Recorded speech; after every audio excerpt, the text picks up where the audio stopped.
We're going to bring the McLean County Zoning Board to order. Will the secretary call the roll?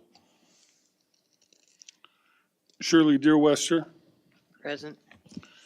Brian Bangert, Here. Michael Kuritz, Rick Dean, Here. Julia Turner, Here. Ruth Novosad, Here. Jim Jim Finnegan. Here. We have 6 members and we can conduct business tonight. Is anyone in the audience here to talk to us about something that's not on the agenda? If they do, please come forward. Seeing none. Yeah, has everybody seen the minutes? I'm going to make a motion. Move they be approved as presented. Second. So we had a motion by Dean, a second by Novosad. All say aye or nay. Aye. Approved. This time I'm going to affirm the staff. Do you solemnly and sincerely declare and affirm that the testimony you give in this case now and hearing be the truth, whole truth, nothing but the truth, or that you suffer the pains and penalties of perjury? I do. Okay. This is a continuation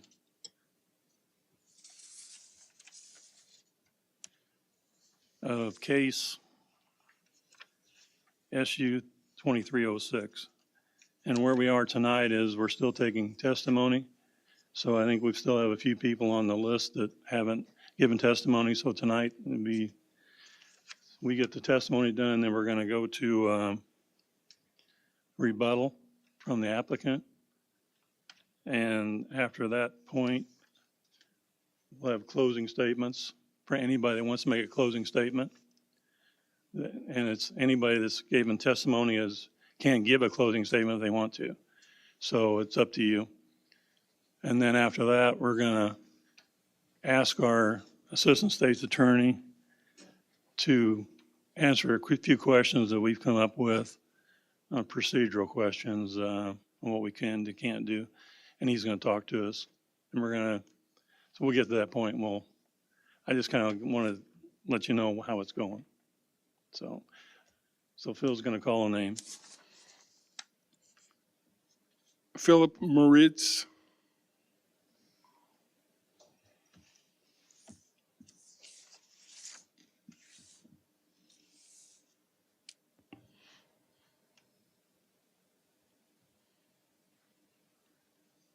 you can be up there or up here.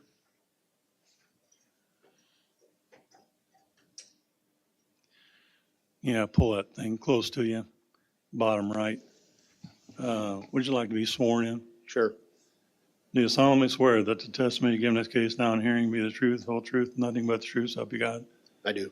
Would you state your name and address for the record, please? Philip Mortz, Phillipmorritz, 19081 West, 5500 South Better slow Road. down. He can't write that fast.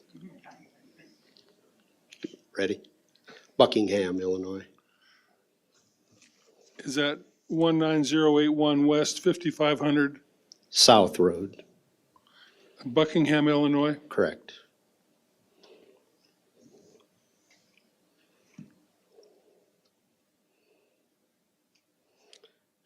My name is Philip Mortz. I'm on the board of directors for 3 companies that operate in the agricultural industry in McLean County, as well as being a farmer myself. For full transparency on this, I am on the board of directors for Alliance Grain Company based in Gibson City, which also assigned me to their board seat for One Earth Energy, as well as the Bloomer Line Shipping Railroad. I wanted to come up here and put my full support behind these CO2 capture wells. One Earth Energy has been a huge contributor to the economy of McLean County via their corn consumption, their ethanol production, and their employment that they bring to the area. Now on top of that, they are working harder than any of us to reduce their carbon footprint as well for future generations. My grandkids are part of this future generation, as my son and his wife live and work in McLean County and are raising 3 of my granddaughters here. Most people in this room that have come up here and have talked about the worst-case scenarios involved, and I don't think they have fully considered how much background work One Earth Energy has put into this project, well before even getting to this step. They've involved many scientists, geologists, and industry experts to come to the conclusion of where and how they developed this carbon sequestration. If you think back to this summer here in central Illinois when we were blanketed with the Canadian wildfire smoke, we all took precautions, sent children, elderly inside to protect them from this carbon in the air. No amount of regulation could have prevented that from happening. And yet, as One Earth Energy seeks to prevent some of that CO2 from getting into the air, we are trying to regulate them so the project dies. Most in this room, myself included, do not have the scientific background to say whether it is a perfect plan or not. But I think what is lost on most of the people echoing negativity towards this project is they are trying to find those gotcha moments in the finite details without taking a bird's eye view of the bigger picture. The bigger picture is that they are one of the few companies that can make an impact in McLean County for a cleaner future for our children and grandchildren, and I fully support them in this effort. Thank you. Thank you. Questions from the board?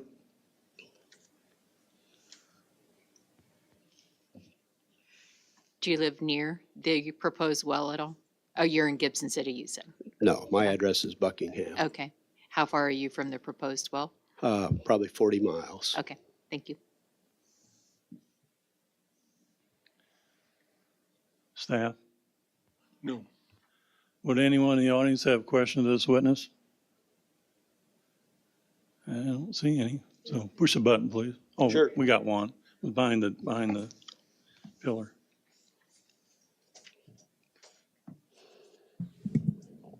Hello? Will you I'm wondering- State your name, please. Okay. Margaret Kaylin, Keylin, 304 North Woodlawn Street, Downs, Illinois. 61736. I don't know if you need that. Okay.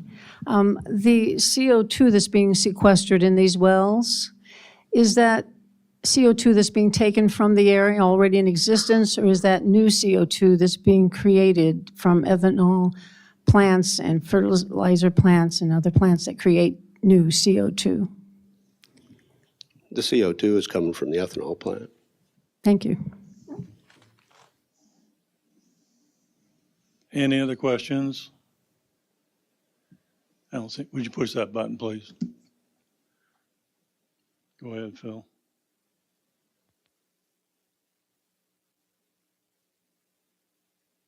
Paul Biefeld.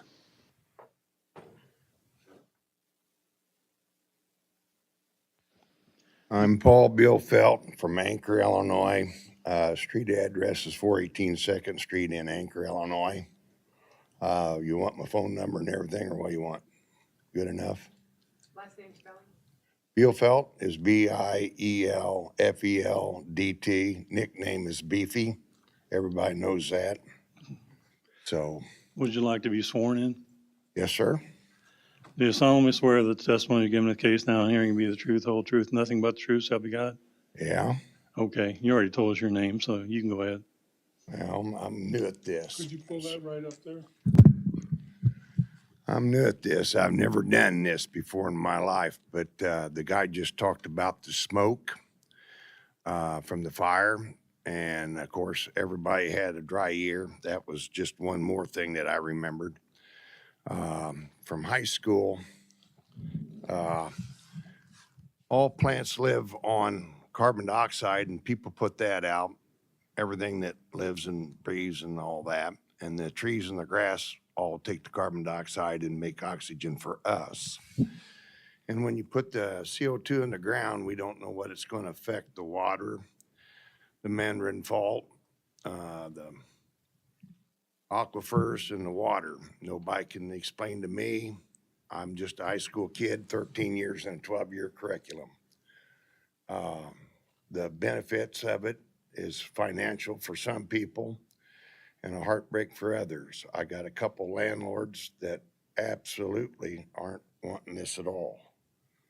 If I'm talking silly, raise a hand and I'll stop.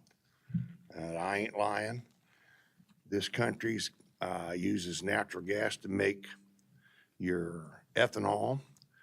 You take the amount of BTUs. Now, I'm not sure about this stuff, folks. I haven't been around this in my lifetime. It's just what I've gathered. So I ain't perjuring anybody. But you take the amount of BTUs from natural gas, which is the cleanest burning fuel you have, to make ethanol, to make gasoline burn cleaner, okay? We use the corn, or you could use hemp. Hemp would make more ethanol than corn. That's what I was told. I don't know if it's hearsay, but you could look it up. Same as oil. We have more oil in this country than any other country in the world. We have more fresh water than any country in the world. That's what I was taught in high school. I wasn't very good in high school, but I do remember a few things. You start putting things in the ground under high pressure, you might cause an earthquake. We just had a 3.6 a week or so ago. There's another one, okay? These are just my little facts that I believe that if I was sitting on that board, I'd be looking into real close.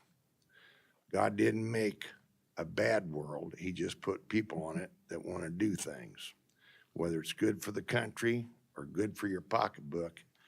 And some things don't work with me. And I'm speaking on behalf of my nieces and nephews. I'm not married. I have nothing in this game. But if you look at them and they're in Gibson City and something goes really wrong, I'm not big enough to walk in there that far with no oxygen. And I could show up, but trust me, it's not a threat. You don't know what you're dealing with. And I ask all you to think about that. I could give you a lot of numbers, a lot of things that I've learned in my lifetime. And if I'm wrong, I'm wrong. And if you don't want to hear more, I'll sit down. But this is a big, big story. And this one will present all kinds of things across the nation. How we're going to look at this product, how you're going to deal it, how you're going to consume with it, and that. There's a lot of other things. Russia, China, India all put more pollution in the air than we do. We're the cleanest, livingest, nicest country in the world. And I don't know where the money comes from, but to do something to this category in my backyard where my family all lives, maybe we don't see eye to eye every day, but I'm speaking for a lot of people. And my landlords are older than I am, and they see nothing nice. They can see a mistake, but it won't be in our lifetime. And I'm not going to stand here and work my life and then pass something to somebody that your government's going to take your land away from you, or humane, whatever the big word is. But I'm just speaking from the heart. And I don't have much to say because I don't have the education to do it the right way. But wrong is wrong, and by golly, right is right. And if you can't see it, go talk to the man that brushes your teeth. That's good enough. And now that's my opinion. Now, if it's not right and you don't like it, you can strike me or tell me what I got to do after a while. But I don't, this is not a BS session in the bar. This is from my heart.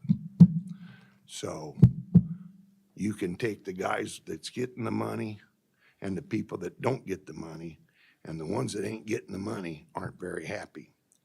And if you're sitting somewhere and you're elected and you're going to get some money, and the little person that don't get no money, like one person said, don't say this, but I'm going to tell you anyway. There's consequences coming down the line from this that nobody knows the shock value of it. And it's some people going to get real rich, some aren't, and somebody's going to pay the piper. And I'm telling you, when they pay the piper, you better be ready. and it's not a threat. I'm just saying, people are gonna take this both ways. And I wouldn't want to be in your seat anywhere. I have a lot of wonderful people on both sides here. And I don't want anybody hurt.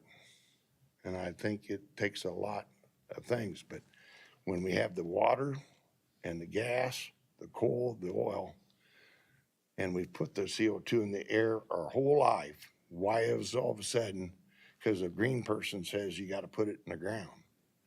If you had a greenhouse, they pump carbon dioxide into it, if I remember right from my science class, the plants will grow better. And that's why this flower shops put extra CO2 in the rooms where they don't have the people going in, and the grow rooms or something like that when I was young. But this is all information you people can look up on your cell phone and find it. And if you don't want to do the work, I'm trying to pull all this out of my mind from high school, and it may not all be right. They might have even rewrote the textbooks because we got boys trying to be girls and girls want to be boys. I don't know what's going on anymore.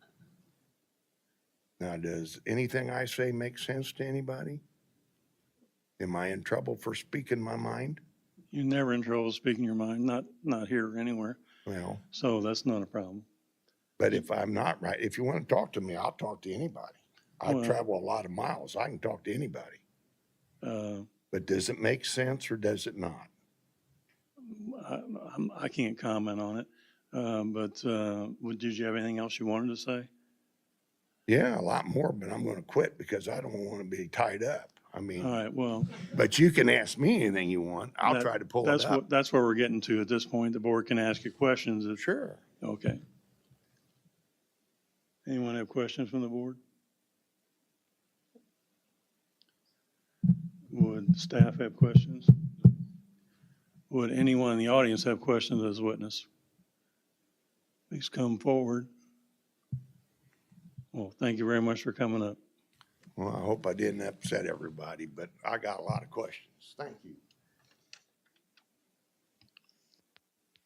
Jack Murray.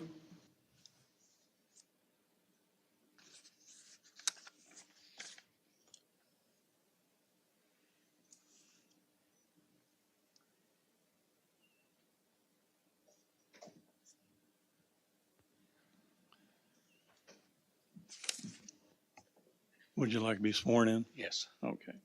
Do you solemnly swear that the testimony you're giving in this case now and hearing will be the truth, the whole truth, nothing but the truth? So help you God. I do.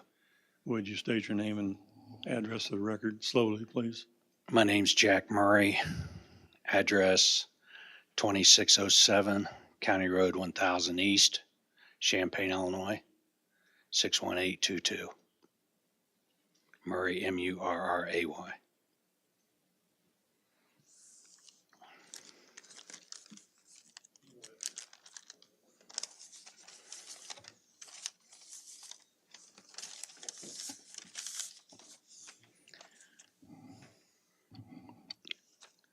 I'm a farmer. I'm also president of Premier Co-op that operates 25 grain facilities in 5 counties and representing 3,100 farmer owners. I'm also secretary of One Earth Energy and have been since its inception. A little history. Steve Kelly got all the local co-ops from our area together and pitched us the idea of an ethanol plant 15 years ago. 5 of us came away and said, yes, we need to do this for our farmers to keep them competing in the world. We spent 2 years trying to sell the idea to local farmers, and I guess we weren't very good salesmen because we had to look outside the area to get a large enough investor to make it fly. We had 3 sites picked out, and Gibson City's the one with the railroad, the corn, and the people that were going to make it work.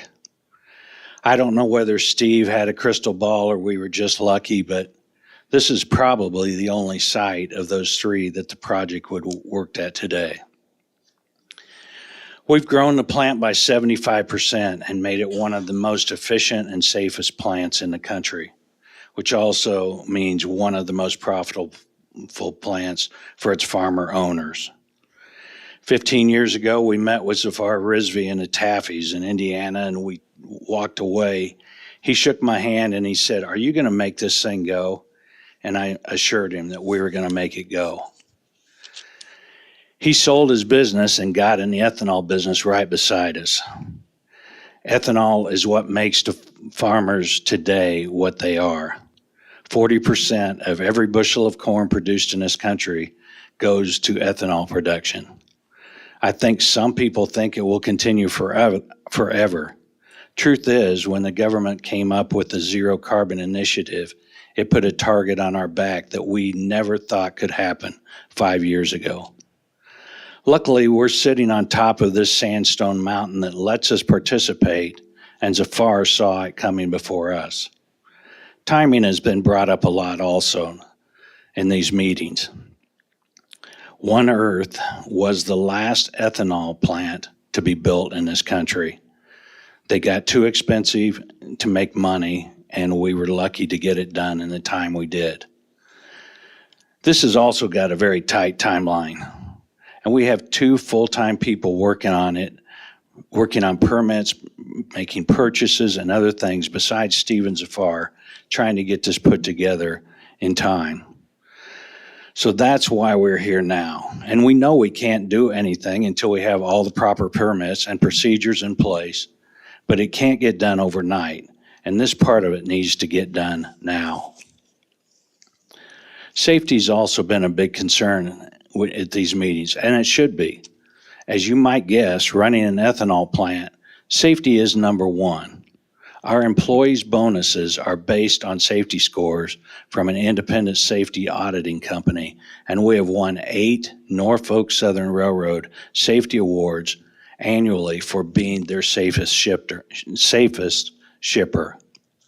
I could go on and on about our safety record and how we work with the local fire departments and hospitals to develop plans and procedures, but I'm a farmer and superstition isn't going to take me there because I don't want the place to burn down tonight. Economically, if you thought losing 50% of State Farm changed the landscape of McLean County, do away with 40% of the farmers. Farmers spend money. When they get a 25% raise in profits, they spend it on new tractors, trucks, cars, and clothing. You people know this, and if you don't, go talk to your local business people. They'll let you know what farmers do when they make an extra dollar. When a State Farm employee gets a raise, it goes in savings. This boon has also changed who is farming today. 30 years ago, no young people were able to stay on the farm. There was no money in farming. Go ask ISU officials what the most active employment opportunities are in, and they will tell you agriculture 100% today. I've got 5 young grandchildren living in McLean County that I would love to see be able to stay on the farm. If ethanol goes away, that possibility goes away also. It's all about education and staying ahead of the curve, but this is an opportunity for progress. You have all the information in front of you that we can provide. Some has to still be developed because we can't put it together until we go to the next step. We can't answer some of the questions because in today's world, our legal counsel says say yes or no and go on. That's the world we live in.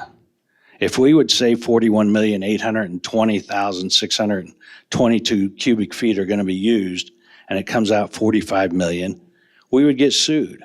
So you have to answer, we don't have the exact figure right now. What I will tell you is shake hands with Steve Kelly, myself, or any one of the other founders. Tour our plant. If it's not the cleanest, most state-of-the-art safety technology, I'll eat my hat. But I will guarantee you this, the plans we are putting in place, the money we are spending to build this next plant will be just as good as where we are today. Zafar will tell you, when you shake these farmers' hands, you've got a guarantee you can take to the bank. Thank you. I sit on a lot of boards like you guys, and I know what you guys do, and I appreciate your help, so thank you. Thank you. Questions from the board? You mentioned in your talk that this has to get done, and it has to get done today. And why is that?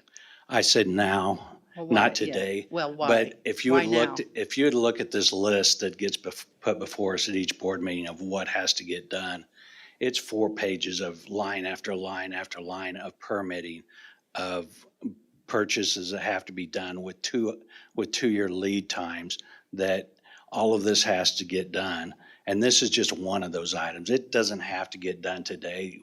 We just know that we have to have this before we can go to the next step.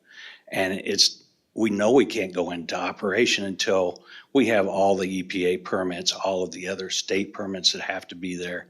This is just one of those items that is on our list and we need to do it. Okay, and we're not, I mean, so you say this has to get done before you go to the next step. What's the next step? The next step is we've got to build buildings.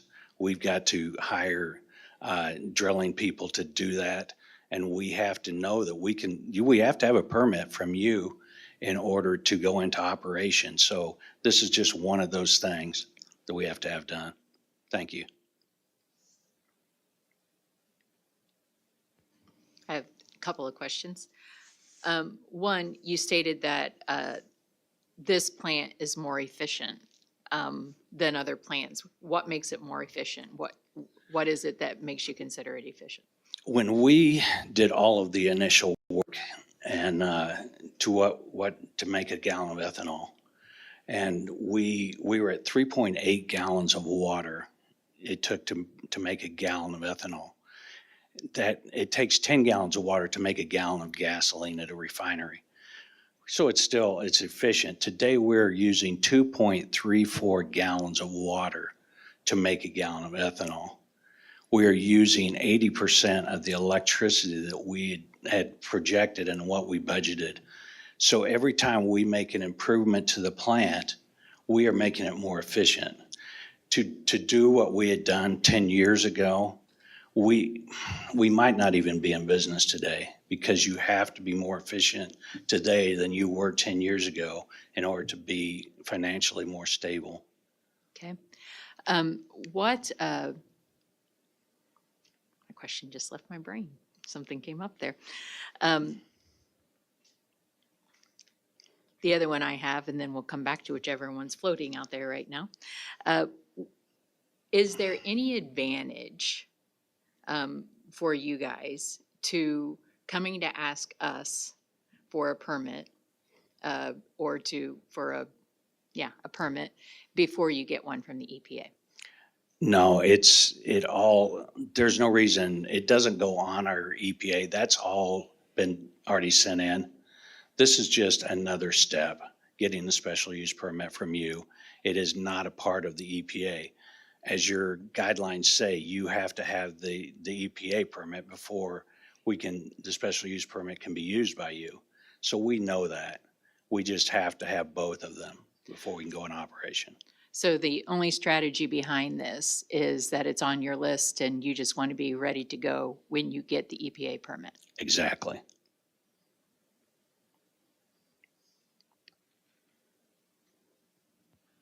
So what would be your plan if the EPA says no and you can't do all this stuff and what we're talking about tonight? Is there any more, are you just maxed out on how many bushel you can put to and make an ethanol right now, or are you on a mandate that you got to do better? No, we've increased from 115 million gallons a year to 150 to 175 million gallons a year, which helps all the farmers because we're using more corn to do that. We're at where we think we can be. We might be able to go to 200 million. That is not part of this. We have got to lower our footprint, our CO2 footprint, in order for us to go to that next step of producing carbonate or ethanol, and what we can use that ethanol for in the future. If the government, and I'm not saying they're going to, or to force this into half of the cars out there are going to be electric, guess what? We're not going to be using ethanol. If we don't use ethanol, we don't need the corn. If we don't need the corn, the farmers go away. But if we can use that ethanol, and if we get a low enough carbon footprint, we can use ethanol to make jet fuel. If jet fuel is, you can imagine the bazillion gallons of jet fuel that are used a year. That's going to make the 10% ethanol we're putting in gas look minor. We cannot make jet fuel until we get a lower carbon footprint. That's why we've got to do what the government's saying. We've got to get clean. This government can step in tomorrow and say, if you're not this clean, you're not going to make ethanol. And that's what's scaring us. That's why we're doing the research. That's why we're spending all this money on scientists and people to tell us what we need to do. The safest thing to do with it today is put it underneath this mountain. Somebody brought up the other day, hey, let's make electricity out of it. Do you think if we could sell our CO2 to make electricity, we wouldn't do it? We're in this thing to burn corn. And if we can make more ethanol and get rid of the CO2 so we can make more ethanol, then we're going to do it. And if we're putting this underground, somebody comes up with a better use for that CO2, we're going to go to it, guys. We're going to use whatever we can do that makes us the most efficient out there and able to make more ethanol and burn more corn. That's who we are, a bunch of farmers.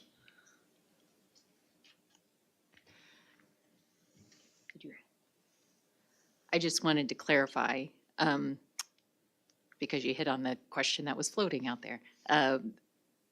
So earlier you said you're at risk, and the reason you're at risk is because electric cars are coming down the pike. And then, so you want, and this push is not to make you more appealing to the gas companies for cars, fuel, but for jet fuel? I don't think we're going to be half electric. I mean, it's just my personal, don't take me, but we're going to keep burning gas. Okay, But every day, Rivian's getting bigger. Tesla, they're building more electric cars. We're going to use less ethanol. We have to look at other uses for ethanol, and we are. Just like they're trying to find more uses for corn, we're looking at other uses for ethanol. Right now, you can make jet fuel out of ethanol. Okay. But in order for us to be in the market, we have to have a lower carbon footprint than they do to make jet fuel. but it would also make you more appealing to companies that make gas for cars. Exactly. Okay, Cheaper we can get, the better we look. thank you. So when you're going through this process with the experts and you're talking about the carbon sequestration and your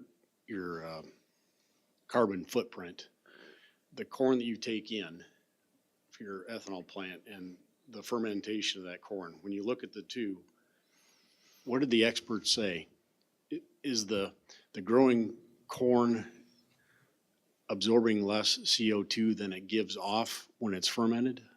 Or is it the same? What it absorbs to create that corn and what it gives off when it ferments? What is the experts saying to you about that? You can't stop it from taking it in and giving it off. I mean, the corn plant is going to continue to do that. Whether it's more efficient, it's a totally different thing when we're making ethanol. We also don't have a choice. We're going to produce CO2. So the efficiency of a God-made plant versus us trying to extract a fuel out of that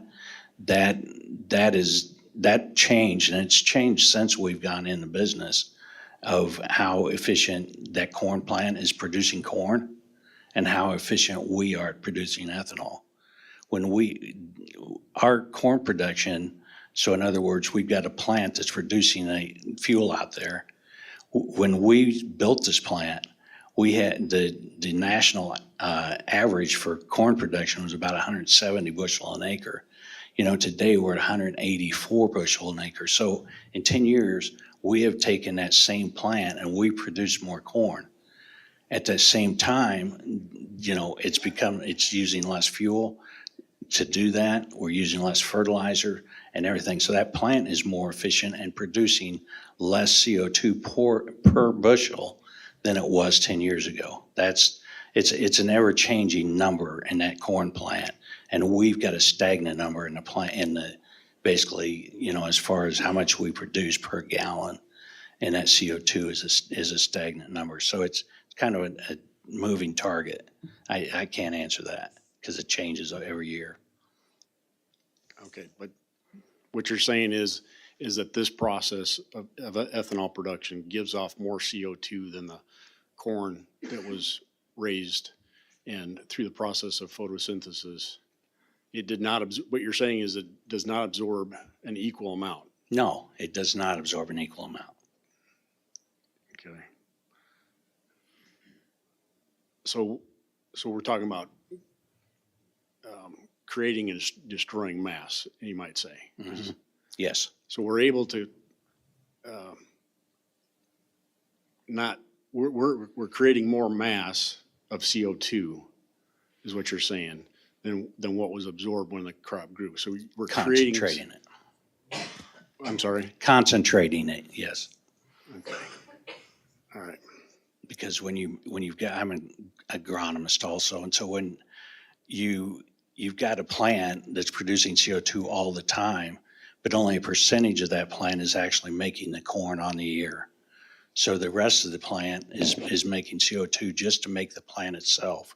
It's giving off CO2 the whole time and taking it in while, from the time it's that big. So it's giving it off its entire lifestyle. You're saying that the corn that's growing is giving off CO2? No, it's taking it in Okay. when it's the entire life, not just what goes into that ear. There's an entire plant, so Okay. that's, All right. And then what did, there's a higher percentage of ethanol evidently in gasoline than there used to be. What did it replace? What got replaced? it was a carcinogen, and I'm gonna have to ask science. I can't remember the name of it, but it was outlawed. It started out in California getting outlawed, came all the way across the United States as being outlawed. And so that is why they had to come up with a new oxygenation agent, and ethanol was the cleanest one that they developed and the cheapest. And so that is why, back in the 70s when they decided we're going to clean up all the pollution, did away with the lead, that's all the lead was an oxygenator in that fuel. Then they came up with a new one. They found out it was cancer causing, and they had to get rid of it. And that's why ethanol that's where the ethanol came from. All right, thank you.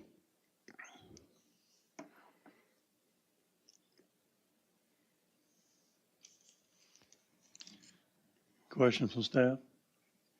No. Would anyone in the audience come forward? You gotta state your name again, sorry. That's fine. Paul Bielfeld, Anchor, Illinois, 418 Second Street. And like I said before, I'm beefy. So on that fuel, which is alcohol, back in the 70s, they had racing fuel, and one was E and one was with an A or whatever. One was made from coal derivatives, and they had additives in it. And at the Indy 500, they ran it, and along with the corn and the We corn gotta make a question out of it Oh. somehow, okay? Okay. You said, I'm sorry, I was going to fill him in on it. The additive, the corn that you talk about, then the other one, the fuel was made from coal. Was that not right? And that's why they went away from it, because it made people sick. You said it caused cancer or something. That might be right, but I think the additive is they took it away from the coal and made it into ethanol. One of the ethanols was with an E and one was with an A or something years ago, back in the 70s, when I pulled tractors.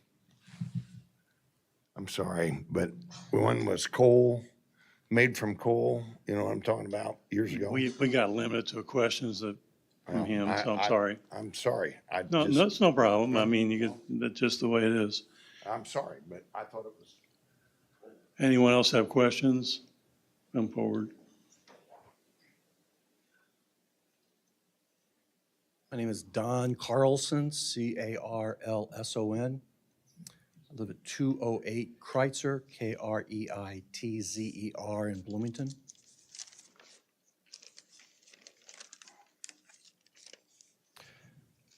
Good evening.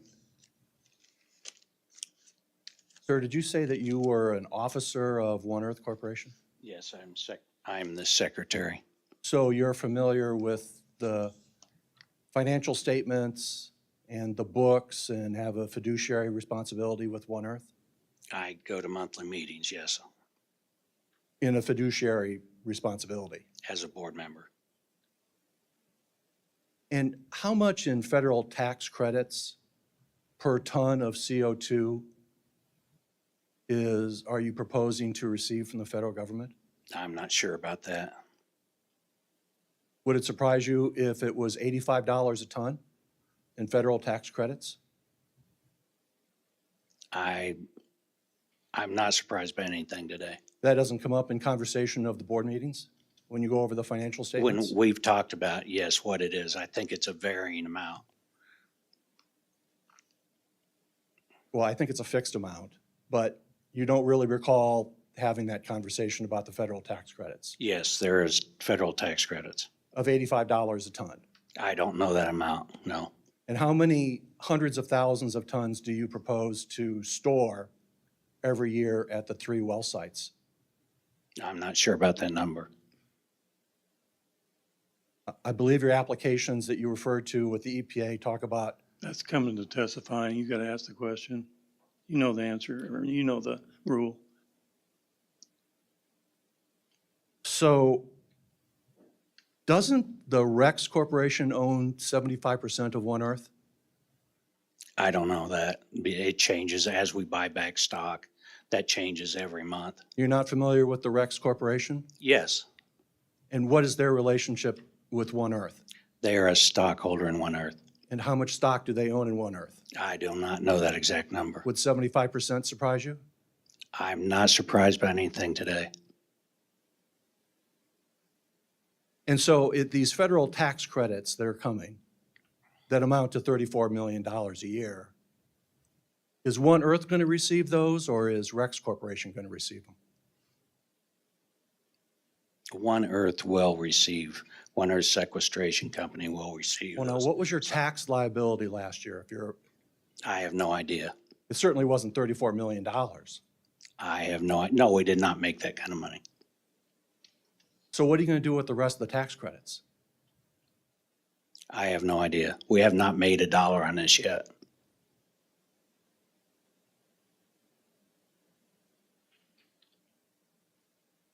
But you anticipate there's going to be millions of dollars of federal tax credits coming down the pike if this proposal is approved.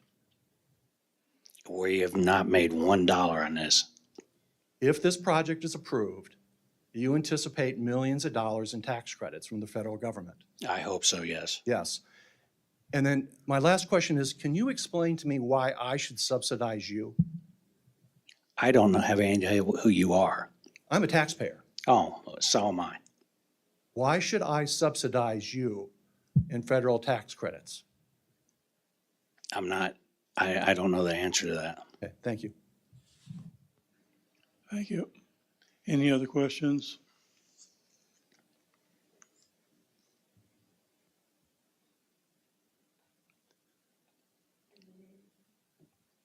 Margaret Kalin, 304 North Woodlawn, Downs, Illinois, 61736.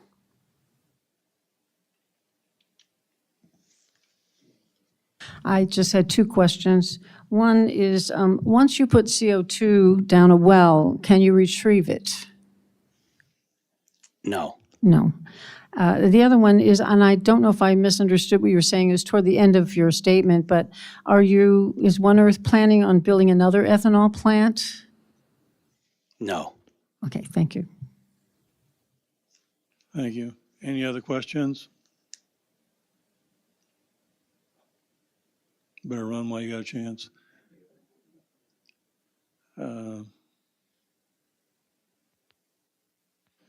Peggy Kalen.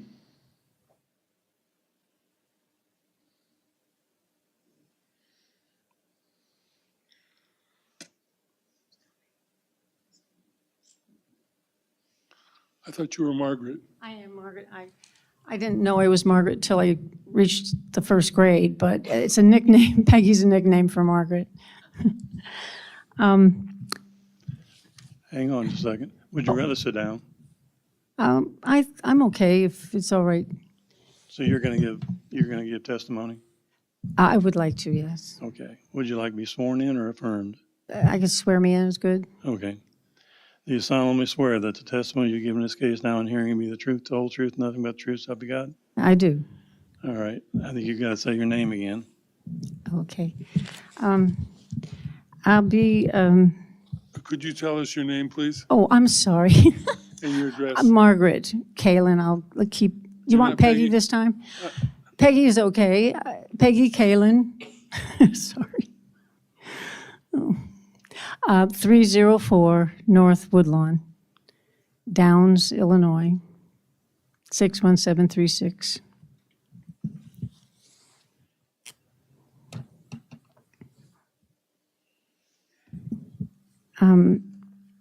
A few of the things I'll be reading is from the McLean County zoning ordinance, special use permit, chapter 350-56, and also 350-58.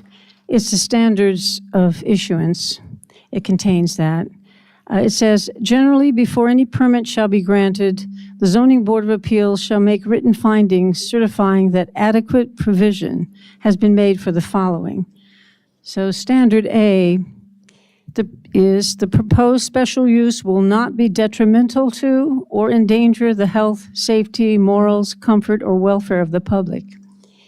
We've learned CO2 leaks can be catastrophic and cause harm to people nearby very quickly.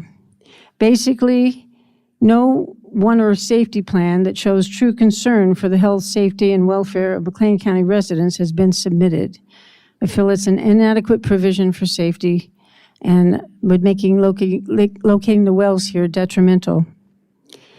Also, CO2 not contaminating drinking water aquifers cannot be guaranteed.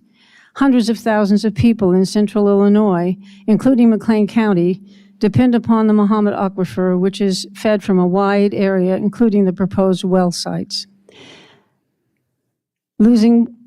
Locating wells there would be detrimental and could possibly endanger the health, safety, comfort, and welfare of the people.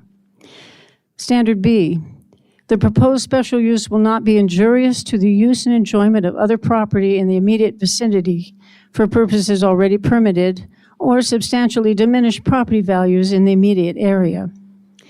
The fact that schools are located in the area of the review zone affected by the wells makes this special use potentially injurious, particularly when no effective safety plan is in place. Nearby farmers and residents are already concerned that their property will be negatively affected because it's near a CO2 well site.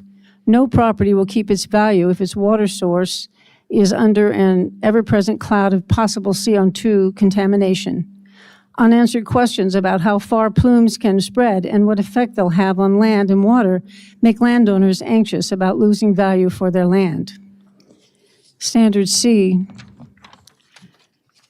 the proposed special use will not impede the orderly development of the surrounding property for uses permitted in the district.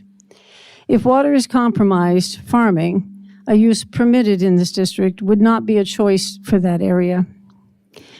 Standard F, the establishment, maintenance, and operation of the special use will be in conformance with the intent of the district in which the special use is proposed to be located. The intent of an agricultural district is for raising crops and animals for human consumption, not to house a hazardous waste dump. We have rich land in McLean County and a sizable freshwater aquifer. Food and water sustain life. We cannot gamble them away for the sole benefit of a private for-profit company. So 4 of 7 standards, in my opinion, aren't met. section or chapter 350-58 has a time limit. A says sunset. A special use permit shall expire unless a construction permit is taken within 24 months. At this point, there is no federal, state, or local rule in place to regulate these kinds of industries. And I don't know that there will be within that 24-month period. Thank you. Questions from the board? Staff?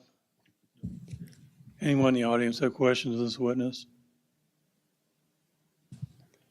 You got one. Okay. I wanted to ask you a question. Yeah, this is your chance to ask her a question if you want to. You got to come up to the microphone and say your name again. Okay. Hey, I'm Paul Bielfeld, Anchor, Illinois, 418 Second Street. You're asking about that, and I was the president of the Drainage District. So what's the likeliness of anything escaping and coming down to Mackinac, which goes through Lake Evergreen over to Peoria and into the Illinois and into the Mississippi? They don't know what they're going to do, and they ain't got the tonnage on fact. But on my little book, it says carbon dioxide weighs 0.0781 pounds per cubic We got to foot. get to a question. But you the know. question is, if it stays in the ground, or if it comes up through the water and it travels all the way down the river, what are we supposed to do? Or is that in your books that tells you? But if they're gonna get $85 a ton, they want 4 million ton, that's a bunch of money going somewhere. Now, I'm out of line again, I think, I don't know. Oh, I don't think so. I'm not an expert on that. I just know that the physics of, what I've heard about the physics of CO2 is that it goes down underground, but it doesn't stay put. It travels, it moves from pore to pore, it pushes brine out of one pore into the next. And so it's buoyant when it gets under. When it's on the surface, it sinks, but underneath it's buoyant. And it travels in any direction it wants, including upward. So the possibilities are open, I would think, to groundwater, water above the sequestration site to be eventually impacted. But I'm not an expert on that at all. Thank you. Any other questions? One more.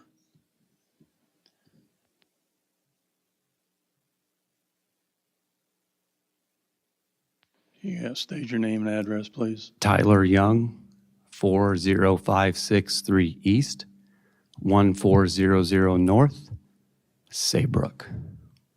Questions? Of course, sir. You've heard that my house is right near our well, and your site has claimed that the aquifer is being affected. Would you guys like to present an expert to attest to that effect? I have no expert, but if there was one, I would like to, yes. Thank you. Any more questions? I think we're good. Thank you coming up. Nick Malkowick.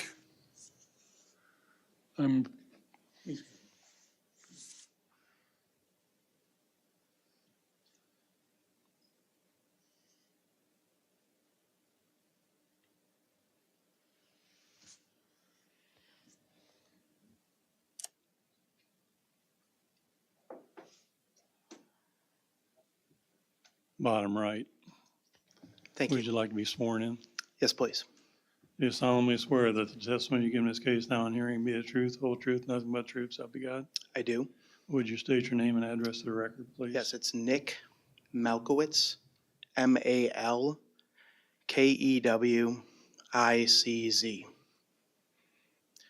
My address is 2409 Bernice, that's Bernniece Drive, Champaign, Illinois, 61822.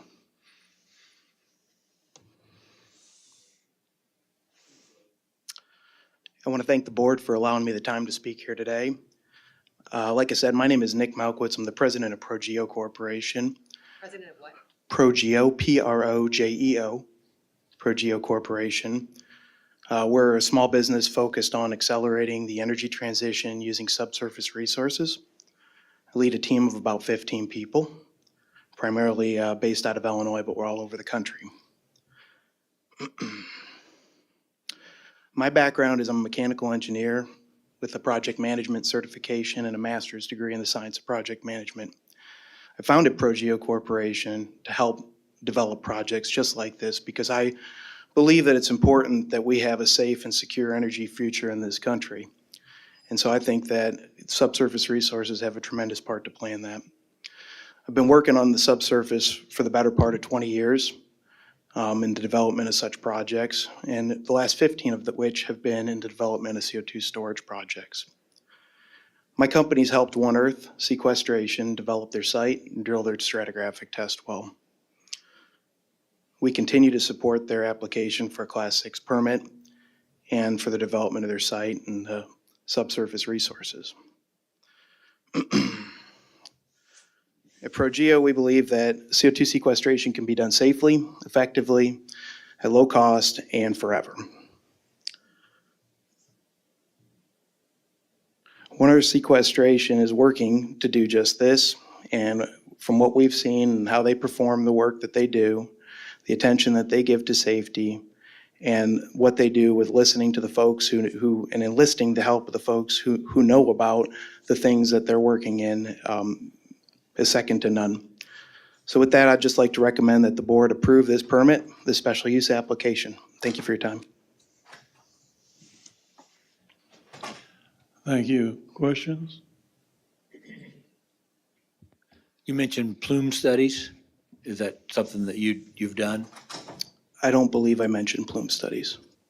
Okay, Sorry. I misunderstood you then. Thank you. Sure.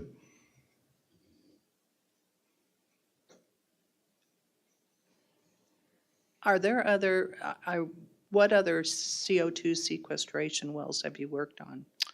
A number of them all over the country. So we've worked on some in Illinois at the ADM facility, for example.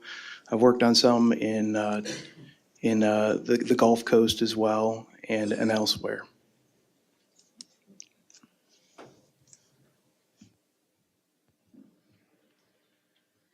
What leads you to believe that, one, you said you look at subsurface resources. One, why do you feel that's so important? And then what leads you to believe it can be done safely, effectively, and forever? So in the past 15 years of developing these projects, I've worked with scientists all over the country at various universities and national labs. And by and large, the majority of them that I've talked to have indicated that it can be done just like that. And that's also been my experience when you build one of these wells, when you properly characterize a site and look at the geology.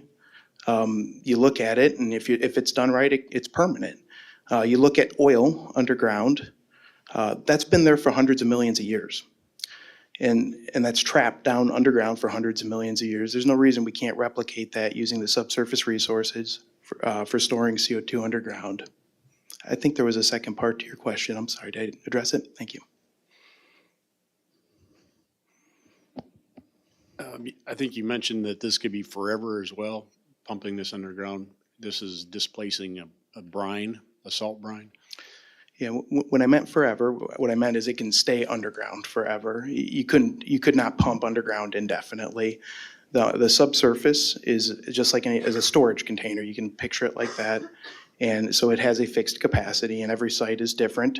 And we enlist the expertise of lots of different technical disciplines to calculate and quantify that subsurface resource. How big is your tank?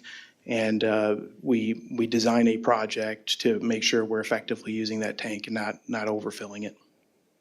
Okay. One other thing I've asked before, and I don't know that I understood the response, because if this CO2 is pumped below ground, it's displacing brine. And if the pore space is already full, it's forcing that brine someplace. Where is it going, and how is that? And at what point do you realize the well is full then, I guess? So in each project, we do things to characterize the rock. One of the things we do is understand the strength of the rock and at what pressure the rock will break. And the US EPA limits your injection pressure to be no more than 90% of that pressure. So we have a very good understanding of what pressure the rock will break prior to commencing a project. And we make sure we stay well under that limit. As far as what displacing brine and understanding the capacity of the tank, what you're effectively doing is, I've heard the analogy used of dropping a marble in a bathtub in a tank. You are slightly displacing that brine, but when you think of the Mount Simon, which is the injection target here at this site, that's pervasive across the Illinois basin. If you think it's just the sheer volume, we've got about 2,000 feet of Mount Simon spread throughout the whole Illinois basin. So that's up from Rockford all the way down past Kentucky. It's just gigantic. And so it's fairly immaterial, the amount we're displacing in this project. Does that answer your question? Yeah, I think so. It still doesn't, I mean, is the brine absorbing the CO2 or is it, are they occupying the same space? So some of the CO2 does dissolve into the brine and some of it is displacing the brine as well. And effectively, it does slightly raise the reservoir pressure. But like I say, your tank is so big, on a basin scale, it doesn't raise it very much. But yeah, we do monitor the reservoir pressure to make sure we're not raising it beyond a safe limit. So of the brine that is displaced, where does it go? The brine, it stays in the tank. But the tank's full, no? No, the tank's pressure just goes up. Okay. Okay. Thank you. Yes, sir. Well, it sounds like you were involved with the placement of these wells. No. Okay. One of the other partner organizations on the project was.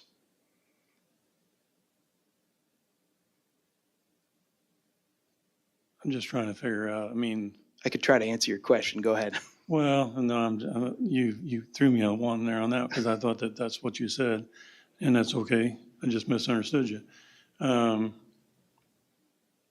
I guess I wasn't thinking that we were going into a basin that was nearly as big as what you're talking about. Yeah, no, we are. It's actually a tremendous resource in Illinois. It's used, like others have mentioned, for gas storage. It's brine. It's very salty brine. It's 200,000 ppm at the bottom of Mount Simon. And I know that doesn't mean much to people, but when you think of seawater, it's like 35,000 ppm. So it's incredibly salty water. And the other question I got is, if this is such a vast area, why are we so concentrated on McLean County?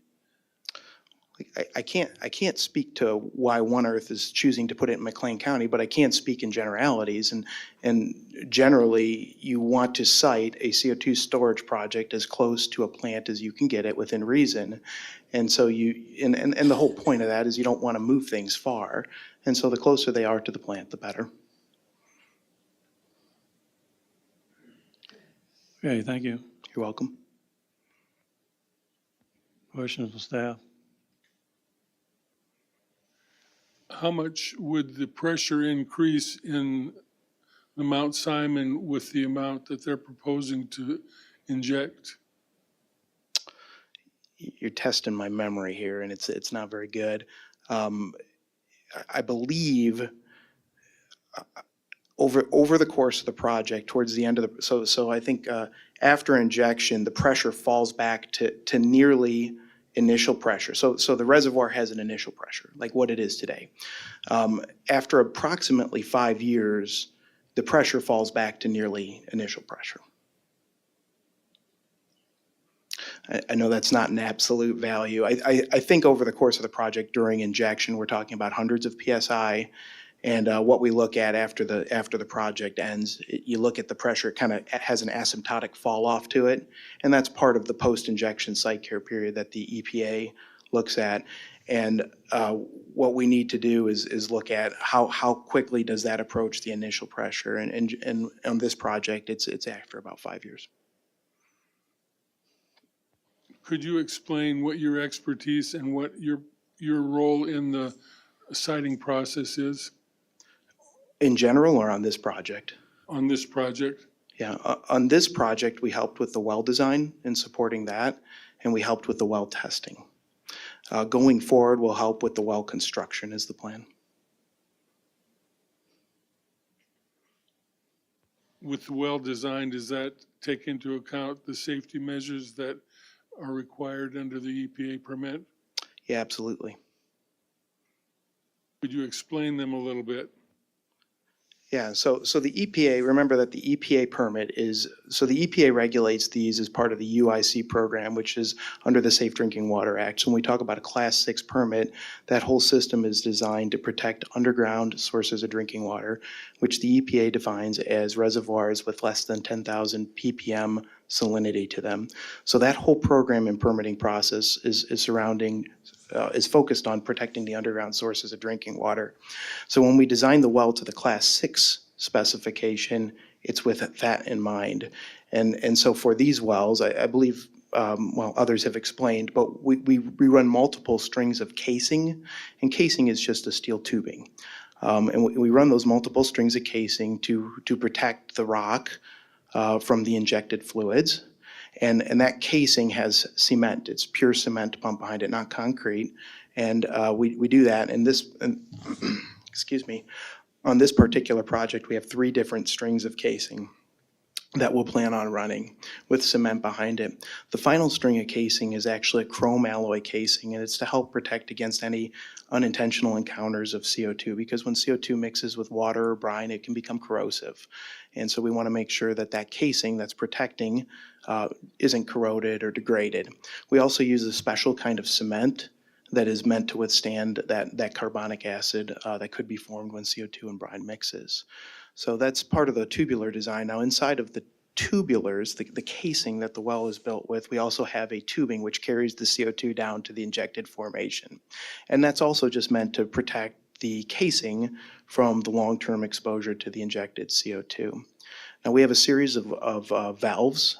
It's often called a wellhead at the top of the hole, which are meant to be able to isolate and close off the injection, both coming from the plant or the piping and from the subsurface. And some of those valves are automatically actuated based on certain trigger conditions. Others are manually actuated. So those are the kind of the mechanicals behind it. The other thing we do in these projects is we have monitoring technologies we use to make sure everything's acting the way it should be acting. And those are all sorts of different things. They're often project specific, but by and large, they are pressure measurements where we're looking at pressure and comparing that against expected behavior. Like I mentioned earlier, it's to make sure we're keeping it under the regulated limits so we're not breaking the rock, but also making sure that it's behaving as we had modeled and expected. And one of the US EPA regulations is if you have a significant deviation from the anticipated pressure behavior, you need to stop and revisit it and say what's going on here, because this isn't acting the way we thought it was going to act. In addition to that, we monitor things like temperature. One thing that if CO2 is leaking or going somewhere it shouldn't be, you can get a temperature perturbation. So in these injection wells, we have what's called a fiber optic string along the tubulars. And that it's pretty cool. I'm going to nerd out on you here for a minute, but oh, sorry. That fiber optic string allows you to get a temperature measurement every meter, every 3 feet in the well. And what happens is when CO2 leaks, it depressurizes, and that creates a cooling effect. If you've ever worked with a soda machine or something like that, you've experienced this before, or some sort of welding device, you've experienced this. So when you lose pressure, it's a gas law, right? The ideal gas law, PV equals nRT. Sorry.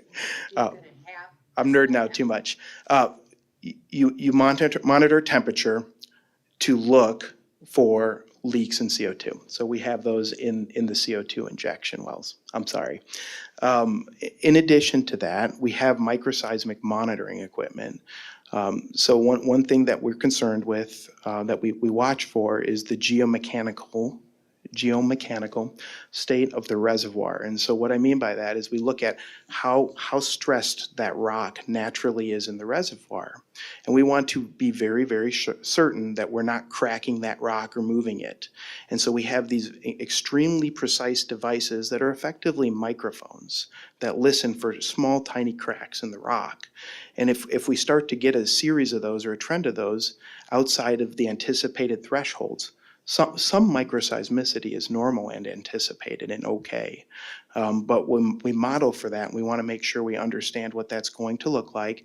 And if it's outside of the anticipated threshold, again, we shut down and shut in and revisit and say, what's going on here? We need to understand this better. That was a long-winded answer to a short question. I'm sorry. Thank you. You're welcome. When you encounter a situation that's outside the expected behavior, you say you have to stop. Does the EPA get involved? I mean, you have to notify the EPA, and do they get involved and tell you that you can commence operations again? Well, remember that the operating company that's running one of these sites has a vested interest in making sure that the site is performing safely.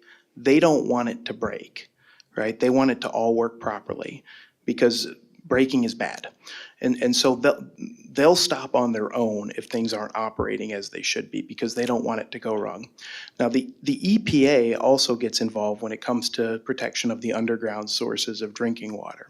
And so there's regulatory thresholds that they set where they would get involved if they or the operating company, such as One Earth Sequestration, believe there's a threat to the underground source of drinking water because the operating parameters are outside of some anticipated threshold. So the answer to that is yes, but that's not the only reason an operating company might stop. Does that answer your question, ma'am?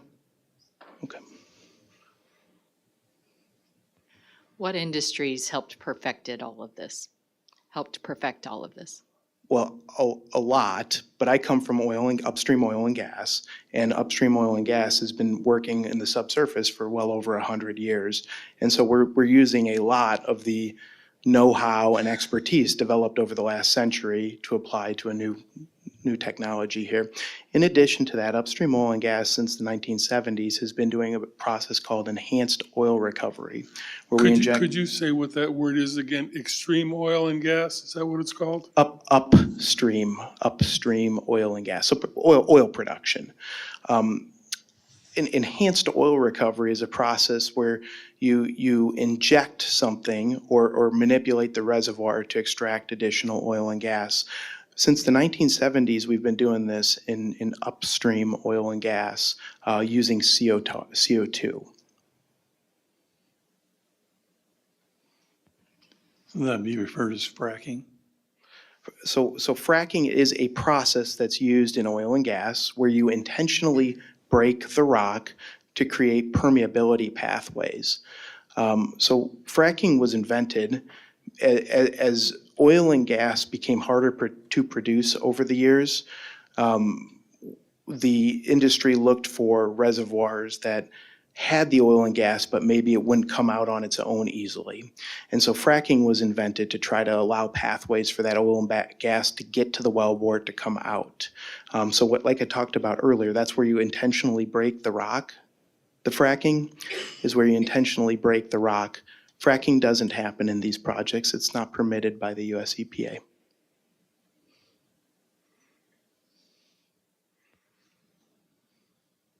Any other questions from the board? Staff? No. Would anyone in the audience have a question? We got a couple. Don Carlson, Carlson. Good evening. You were talking about Class 6 wells, and that's what we're talking about with One Earth, right? That's one of the things we were talking about, correct? Well, I mean, that is what they applied for, is a Class 6 EPA UIC well. I believe this meeting is to discuss the special use permit. Which is for a Class 6 UIC well, right? I mean, this is the easy part of the questions. Yes, sir. Okay. And how many Class 6 EPA permits are there in the United States active? I don't know the current number, but I believe there's 2 active and about 100 being applied for. How about one active indicator? That's not correct. And you kept on talking about, we do this and we do that and we're doing this. What other project, if there's only 1 or 2 Class 6 wells in the United States, are you working on those to that degree? Or are you talking about something that you hope to do or propose to do? My company is working on those Class 6 wells. Indicator at ADM. Yes, sir. Okay. You talked about forever, and I think everybody sort of stopped when you used that word, that it's going to be safe forever. Are you part of is your company part of the financial assurance plan that would guarantee payment to this county if your forever promise doesn't hold up? No, sir. Okay, thank you. You're welcome.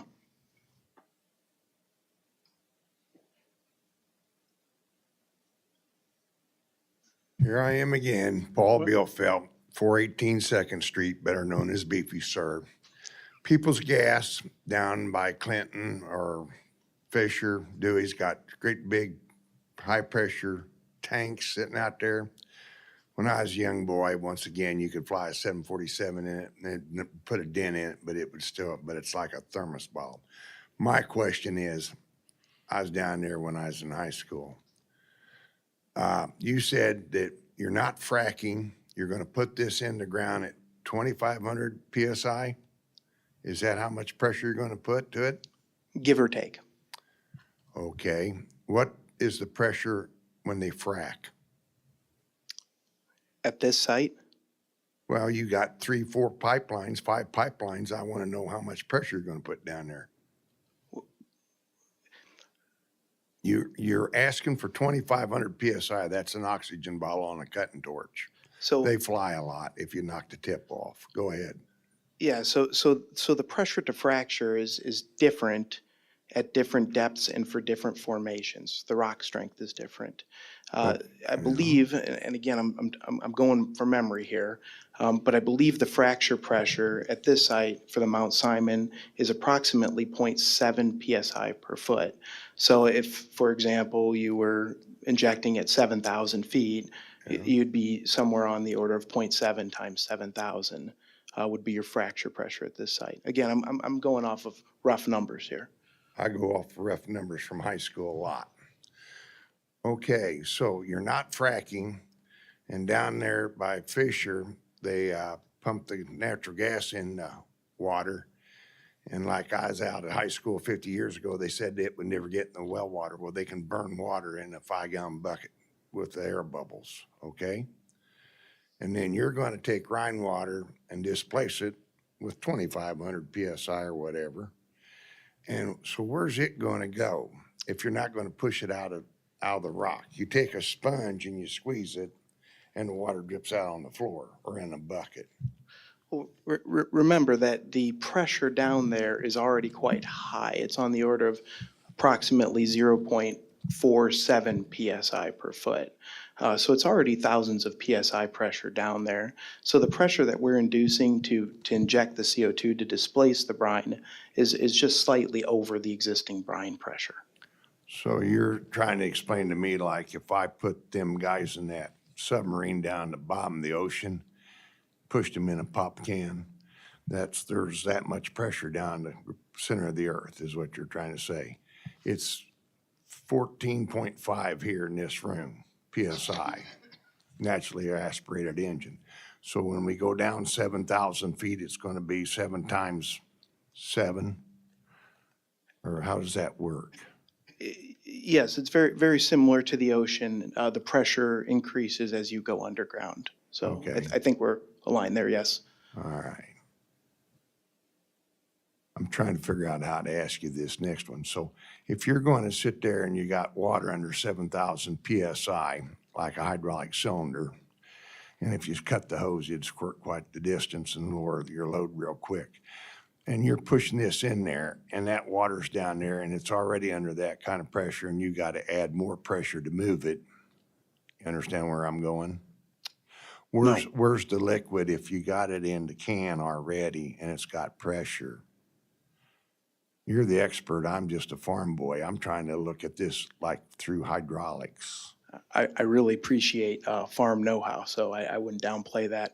I'm having trouble following your question, but what I can say is in the subsurface, when we have, thousands of PSI in the formation and thousands of PSI in the tubulars down hole, the steel and how we think about that and how it can withstand the pressures, it's the differential pressure that will create a crushing force or deformation on any pipe. So that's what we're concerned with, is the differential pressure there. I don't know if I answered your question, sir. I'm sorry if I Well, didn't really get what you were trying to say. But if you're gonna pump that kind of pressure in this ground and you got natural gas pipelines on one side, 30 inches, two of them and a 36 that was put in the 50s and 60s, and you're gonna push this, and this gravel vein that you're gonna push this all through comes from way up north and goes way down south, and you're under the Muhammad Aquifer and all that.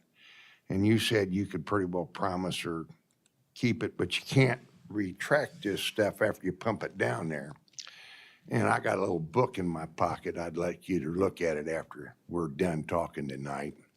I'd be happy to have a conversation I after we're will, done talking because tonight. you're going to get to. I want to show you something. And what I'm trying to find out is, you're going to pump all this pressure, and we're on the fault line. You got pipelines up here. You got my nieces and nephews, and that's what I said earlier. And I'm not drinking bathwater. I'm pretty serious. And I ain't threatening anybody. I'm just saying, it don't add up, sir. You cannot have 7,000 PSI or 5,000 or 2,500 PSI. Gotta be a question. The Gotta be a question, but why does it erode to the cases when you pour the concrete, special concrete, and then with the Rhine water, it dissolves and ruins your well casings?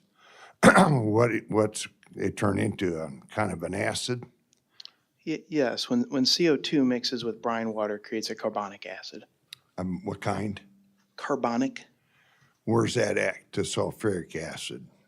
carbonic acid, not sulfuric, but that's where the CO2 and the brine mix downhole. But how corrosive is it on the corrosive scale? You said it eats it and you got chrome alloy shaft at the bottom. They started up at 18 or 15 inch and then they dropped to 12 and then they went to 8 down at the bottom or something like that when I was out there watching them dig that hole. And I just want to know how corrosive is the acid, because, and then you're going to push the Rhine water into the clear drinking water because it's got to go somewhere.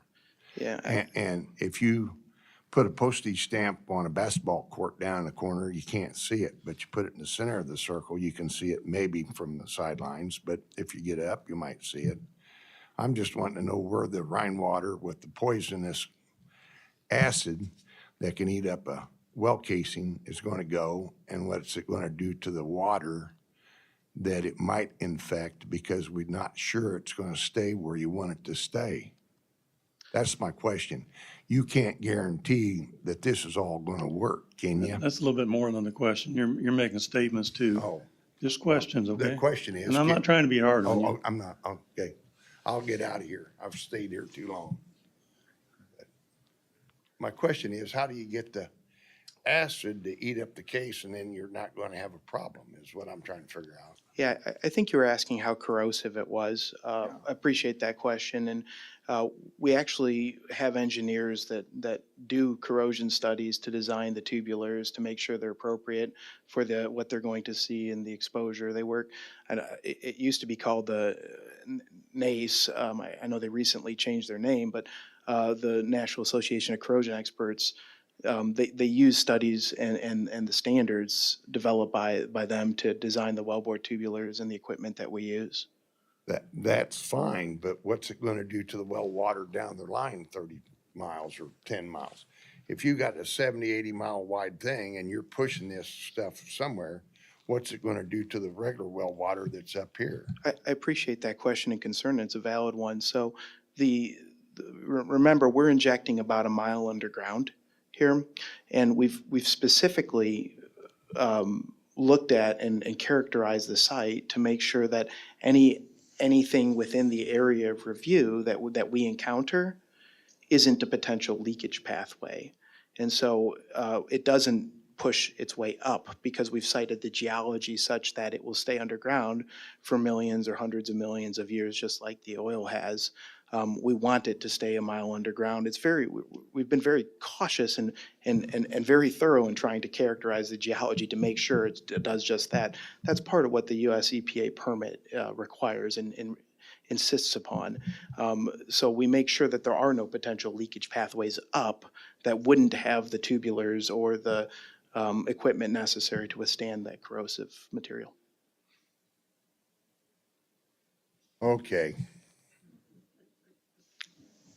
Just to clarify, to make it simple, will what you're pumping down 7,000 feet, will that ever get back to drinking water? If the casing does not degrade? No. I think that's what he was trying to ask the question is, what does it do to the drinking water? You know, I live in Champaign and we drink water out of the Muhammad Aquifer. I have family here in Bloomington. I wouldn't be doing this if I thought it was ever going to get there. And I'm pretty sure the One Earth folks wouldn't either. You know, I spent my career doing this. I don't think it will. No. So the layers of this underneath the ground, and we've talked about them, I don't have it with me tonight, but how many layers would it have to get through to get back up to the aquifer? It would have to get through a mile of hard rock. A mile of hard rock? Yes, sir. Okay, thank you. Let me qualify that a little bit. The subsurface has permeable and impermeable barriers. You know, it's a sequence of sands, shales, dolomites, lots of different kinds of rock. Most of that rock is impermeable. It's tight and not interconnected pore space that wouldn't allow it to pass through. This site, for example, we use the Eau Claire Shale as our primary sealing layer. The majority of that mile of rock is tight, hard rock that the CO2 wouldn't pass through. There are layers that aren't, that it could pass through, but it would have to get through many, many, many of those layers that are very hard, tight, and very hard to pass through. And the only way it could get out is if the casing something happened to the casing and it got out through the spot where the Muhammad Aquifer is. Yes, yeah, the wellbore is a potential leakage pathway for the CO2. That's exactly right. That's why we build them so carefully. Any other questions?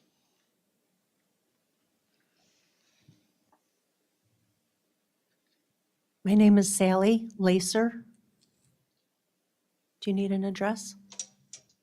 4177 Whitetail Court, Joliet, 60431. My farm is located between proposed well sites. Last name spelling? LASS as in Sam, ER. My question is, well, I have a few. What was the number of past projects that you mentioned? Are we talking about Class 6 permits? Yes. Yeah, so as far as I know, in Illinois, there's 2 US EPA class permits that are active at the ADM site. There were a few issued for the Future Gen site, which were never built. And I believe, actually, I want to correct something from earlier. I believe it's in North Dakota now, there's several active projects as well. But North Dakota has primacy, which means that the state regulates the Class 6 wells, not the federal US EPA. And these were all your projects personally? No. How many of this type project have you been responsible for so far? Well, obviously, projects like this get built by a lot of different people coming together. We've been involved in those 2 that I talked to at ADM through my company. I was actually also involved in the Future Gen ones about 13 or 14 years ago, but it was only tangential involvement in those. Okay, so how many of those have come to fruition out of the amount that you have worked on? Well, the 2 US EPA Class 6 permits in Illinois are the ones we're working on. that have actually been built and are established now? That's correct, yes. And how long has that been? Those projects were built in, I believe they went online in 2009, Okay, so not much time yet. 14 years. Okay. And built into the studies and designs of these things is also the predictability of earthquakes or tremors? Yeah, that's right. Geomechanical studies, looking at the natural stress of the rock and the natural seismicity of the site is part of how we characterize these storage sites. And is there ways to know what kind of faults or cracks that there are underground at that deep of a level? Yeah, there are ways that we study that. We do what's called a seismic survey. It's a different kind of seismic than when what we talk about with earthquakes, but it's a process that uses something kind of like echolocation, where we bounce sound waves off the underground and we look at the reflected and refracted waveforms to build a subsurface 3D contour map of all the rock underground. And through that, we can look at the faults and fractures that are naturally occurring in an area that we're going to work. Are you able to observe like every inch of that ground underneath? No, we don't have a 1-inch resolution, no. Well, I was not being quite that precise saying every inch, but when we're talking about a vast area underground, are you able to look at all of it? The manner in which you conduct that kind of study really depends on the site and what you're trying to characterize and what you know about the site.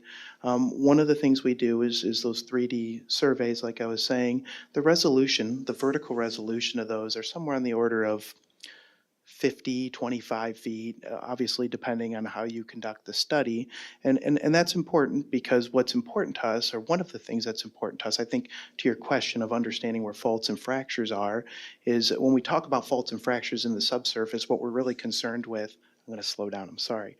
What we're really concerned with is throw, and that is how far does that fault or fracture propagate? Because what we want to know is there potential in our ceiling rock, our cap rock, that it is faulted to the extent that CO2 might leak through it. And so we know that here at this site, our cap rock is hundreds of feet thick. And so we did do a survey to look at that to make sure that it wasn't faulted, that it was consistent and didn't have that sort of characteristic, which would prevent it from being a good seal. Thank you. You're welcome. You feel that you can guarantee people's safety by estimating unknowns of tremors and earthquakes and the effects that would come from that? Well, I feel that's an oversimplification of things, but yeah, I mean, I feel that we've properly characterized the site and that CO2 storage here can be done safely. Thank you. You're welcome. Is there any other questions for this witness?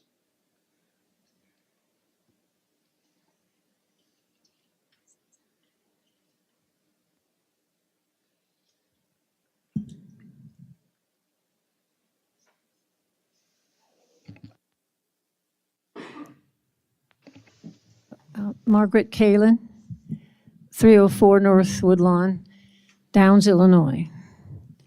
I just had a couple questions. One, you mentioned CO2 stored underground naturally. In one of your opening statements, you mentioned that. I think that's a question. I don't actually remember mentioning that, but okay. Okay, I just was wondering, how does it get there naturally? Well, I can say that CO2 does occur underground naturally. Whether or not I said that, I don't remember. I don't remember saying that. And the answer is I don't know, but I know we have my actual subsurface technical manager is here. She's a PhD geoscientist and understands geochemistry much better than me. So she could potentially answer that later for you, but I don't know the answer to that. Okay. The other one is you've worked on upstream oil and gas wells. Is that something you've worked on? Yes, ma'am. And is that the fracking wells, basically, that's what they would be?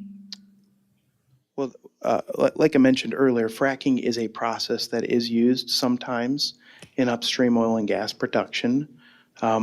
I have been involved in fracking at some points in my life, yes. Okay.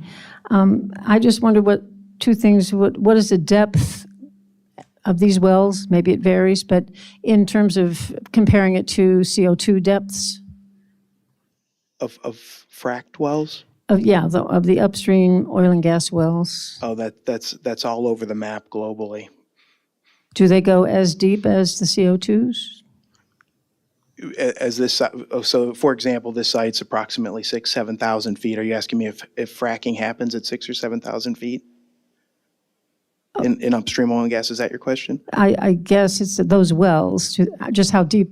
I'm asking for a comparison between those type of wells and the CO2 sequestration well in terms of depth. There are oil and gas production wells that go to 6,000 or 7,000 feet, yes. Okay. And then how are the CO2 wells connected to fracking? They are not. They're not used in the fracking, not as fracking, but in conjunction with fracking? For the, you said something about a removal, ER or something? So enhanced oil recovery is a generic term for a process that's used in upstream oil and gas to get additional oil out of reservoirs. One method of enhanced oil recovery is called CO2 enhanced oil recovery, and it's where you put CO2 into the reservoir to help push additional oil out. Okay, all right, thank you. You're welcome.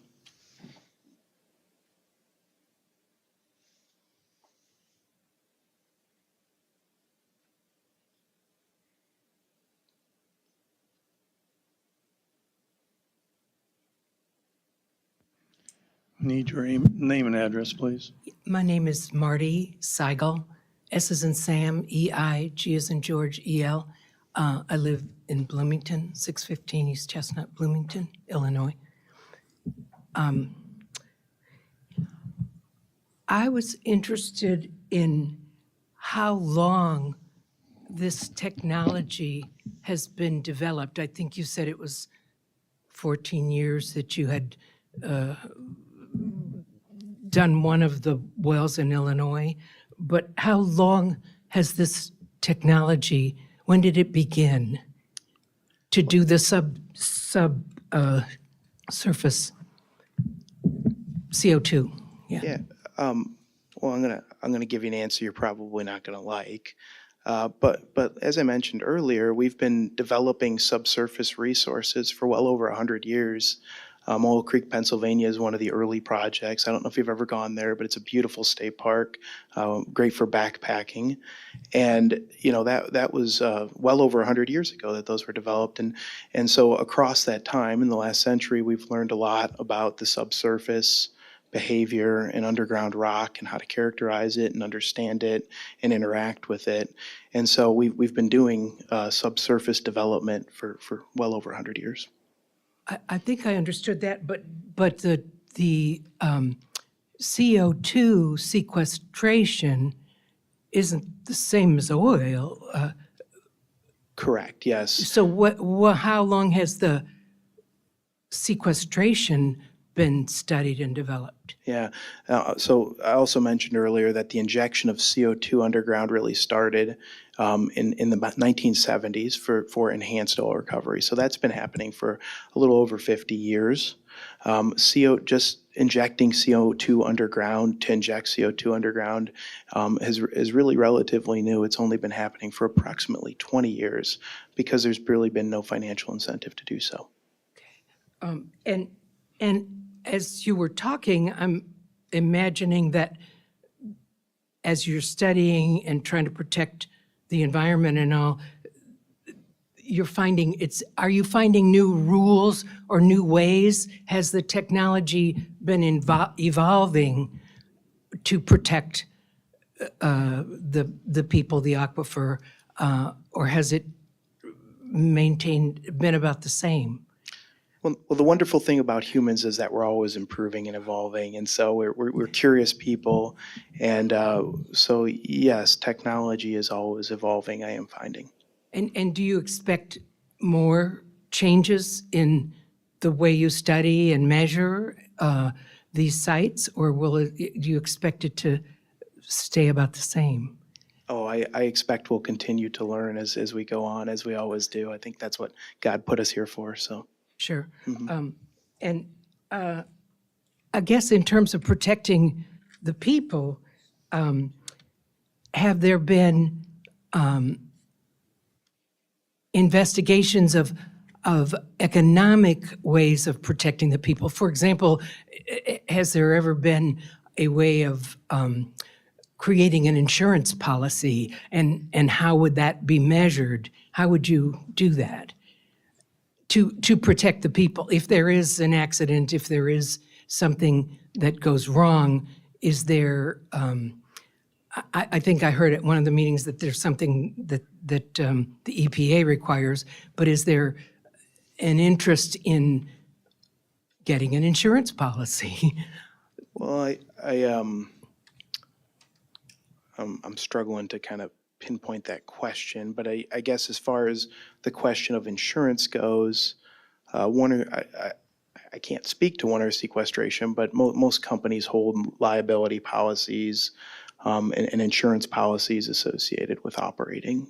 I don't think I'm answering your question, ma'am. I'm sorry. Can you maybe I just narrow it mean down? if there is an accident, and it sounds like you're really working hard to avoid it, and of course, we're glad about that, but if there is a serious accident, is there a reliable way of measuring the costs, and is there a way of getting some sort of insurance policy to protect the public?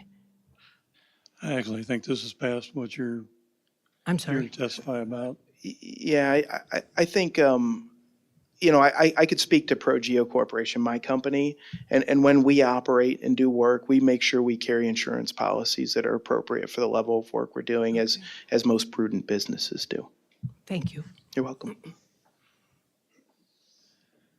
Any other questions? Got two. Sally Lacer, do you need my address again? I think Phil's got it. Okay, I just had one more question for you. So if you were considering like what tremors or earthquakes could do, was there any studies or any consideration if there were any natural gas line breaks? Because as my neighbor had touched on, with where the well sites are proposed, we've got a lot of very old natural gas lines that come through there. So was there any consideration or studies done with what, if there was a disruption from them, not even the fault of anything, on behalf of your design or your company, was there any studies done on what that impact could be? The threshold for action on the permit is below or at or below the felt threshold at surface. So if an induced seismic event were to happen as a result of this, the shutdown would happen long before the threshold that you would feel it at the surface. Does that answer your question? I'm not clear. Could you just maybe say it a little differently to make me understand that better? Yeah. So seismic events are measured on the Richter scale, and the energy released at the seismic event. And so the actionable threshold on this permit is below where there would be some impact on surface infrastructure. So the shutdown would happen prior to that. Okay, thank you. You're welcome.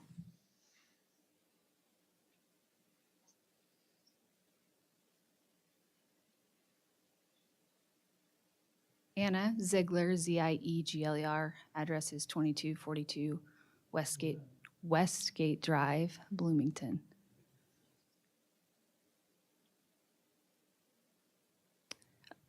From your involvement in the ADM projects, can you describe to what extent have those wells behaved as was projected? That's maybe a really broad question, so. That's a very broad question. I would say in generalities, they've behaved as expected. in terms of the CO2 staying in place and where it was projected to go? Yes. And have there been any surface impacts from those wells? Well, when you build a well, there's, you have a well site, so that, could you restate your question? In terms of land use surrounding the well sites, has there been any impact to the ways the land surrounding the well site above land that's, the pore space is being used as storage? Has there been any surface impacts for the land that has pore space being used under it? Not to my knowledge, no, it's business as usual out there. And have there been any water impacts in the area of review? No, not to my knowledge. You're welcome. Any other questions?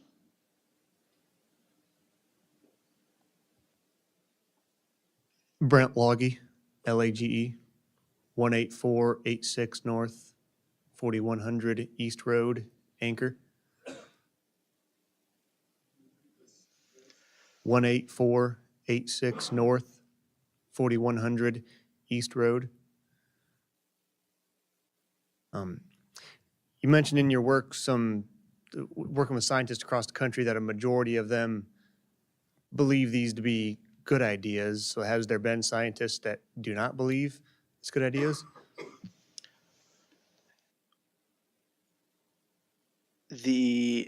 From what I've read, yes. Is there ever any one specific or anything, I guess, that's a usual cause of concern among scientists that don't like these ideas? Is there one thing that usually comes to mind of what they don't like? Yeah. Primarily from the things I've read, and again, this is just things I'm telling you about things I'm reading, not things I'm an expert on here. But from what I've read, the general opposition is the why of doing the CO2 storage. Many people are opposed to that CO2 storage is a appropriate response to climate change. Okay. Is there any way to measure the CO2 plume underground to know exactly where it's gone with accuracy? We have ways of measuring the CO2 and where it's gone.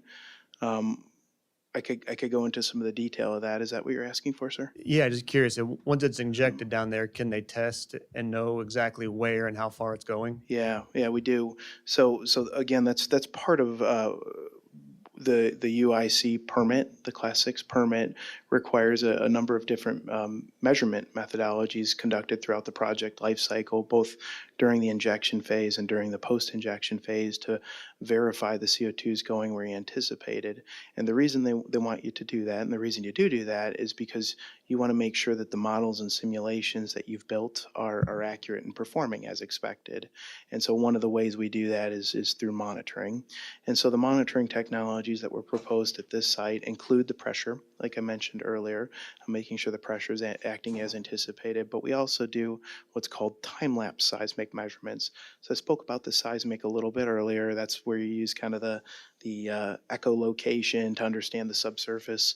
One of the things that, am I going too fast? Okay, I'll slow down, I'm sorry. One of the things that we do when, with that echolocation, is we can do that in sequence over time and compare the differences. So you knock once, it goes like that.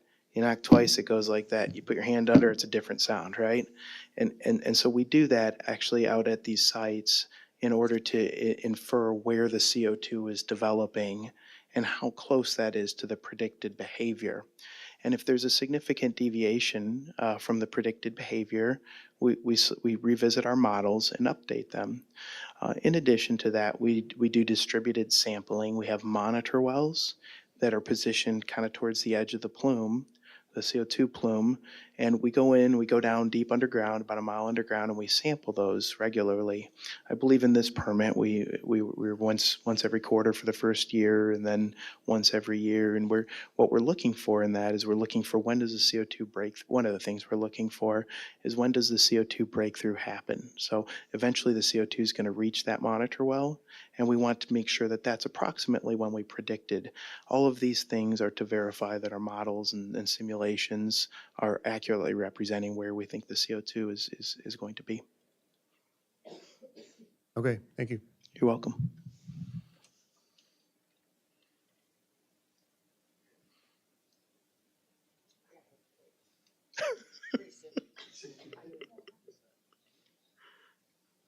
Margaret Kalin, 304 Northwood Lawn, Downs, Illinois. This is connected to that last question. Have any of this is the ADM wells, to your knowledge, have any of the plumes traveled upwards? So the CO2, I'm gonna speak in generalities here, and the information in the public domain. The CO2 generally is buoyant underground. That is, it's lighter than water, and so generally it does tend to move upwards underground. Do you have any idea how far it's been moving upwards? Again, I'm going to speak in generalities, and in general, it moves upwards very slowly. But how far it could go? Yeah, so typically what will happen is it will move upwards until it encounters an impermeable barrier. In the Illinois Basin, actually the whole middle section of the Mount Simon Sandstone Reservoir is very, very low permeability. And it is unlikely that this the CO2 injected in the lower Mount Simon will move beyond that. The middle Mount Simon is not what's considered to be the cap rock as defined by the EPA permit. The cap rock is actually a shale formation, which is even less permeable. But generally, it probably won't make it up past the middle Mount Simon since it is so impermeable. Okay. Mm-hmm.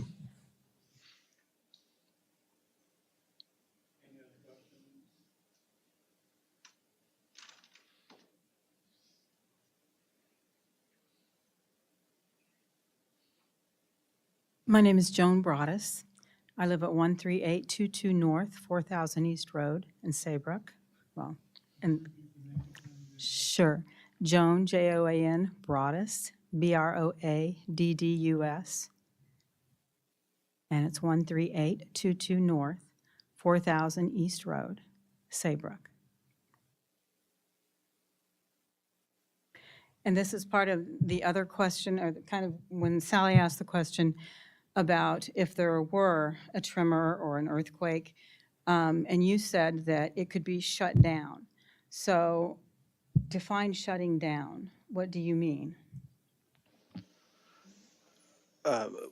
Shutting down means stopping injection, is what I Okay. meant when I said that. So, but you can't, so if there is so if something would happen, and as you say, this gas is buoyant and would rise, then there's nothing to stop it if there's a crack all the way up. And if we had a big enough earthquake, there's nothing to stop it. Is that correct?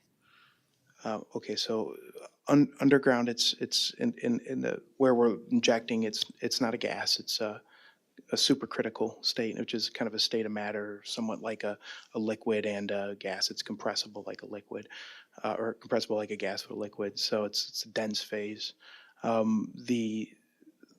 Like I had mentioned earlier, there's approximately a mile of rock between where we're injecting and underground sources of drinking water. Yes, I see that. But if there was a crack that went all the way, So I think yeah. So cracks are, I like to think of them as faults. Faults can be sealing or not sealing. So just because there is a fault doesn't mean that it will conduct CO2. It could, but it doesn't mean it will. okay. So it's possible, but probably unlikely in your mind, right? Well, yeah, that's why we've worked so hard to characterize this reservoir and make sure that there aren't faults here. Okay, thank you.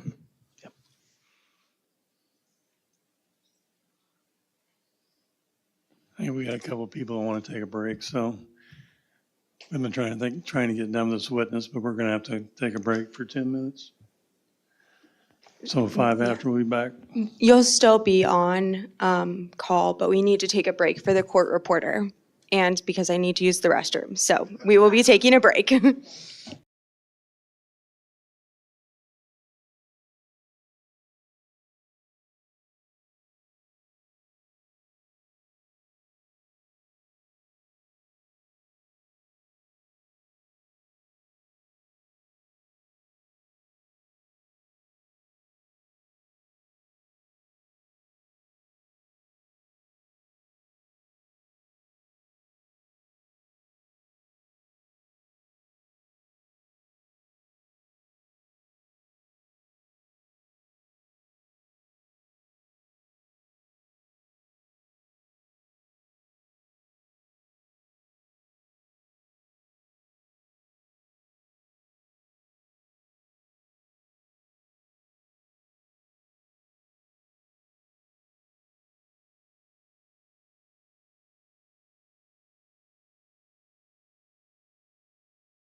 We're going to come back to order. You can, if you had a question, come up. Dawn Dannenbring, 208. Oh, Dannenbring, Dannenenbring,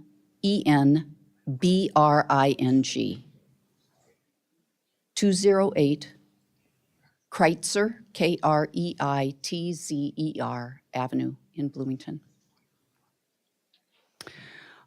When you answered Peggy's question earlier about, what was happening with the Decatur well, you said you were going to answer in generalities and in the public domain.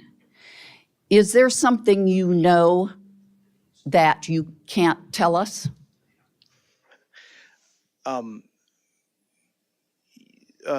So I'm not sure what information is public versus what information is not public out there. And so I would encourage you to go to the US EPA website if you want specific information about that project, or perhaps submit a Freedom of Information Act request. Have you signed a non-disclosure agreement with the ADM project? We have a contract with ADM. Okay, thank you.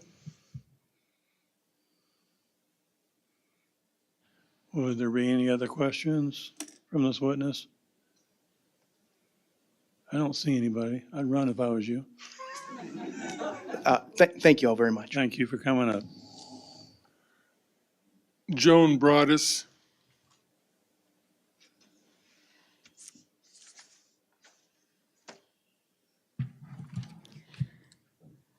My name is Joan Broadus. I live at 13822 North, 4000 East Road in Saybrook.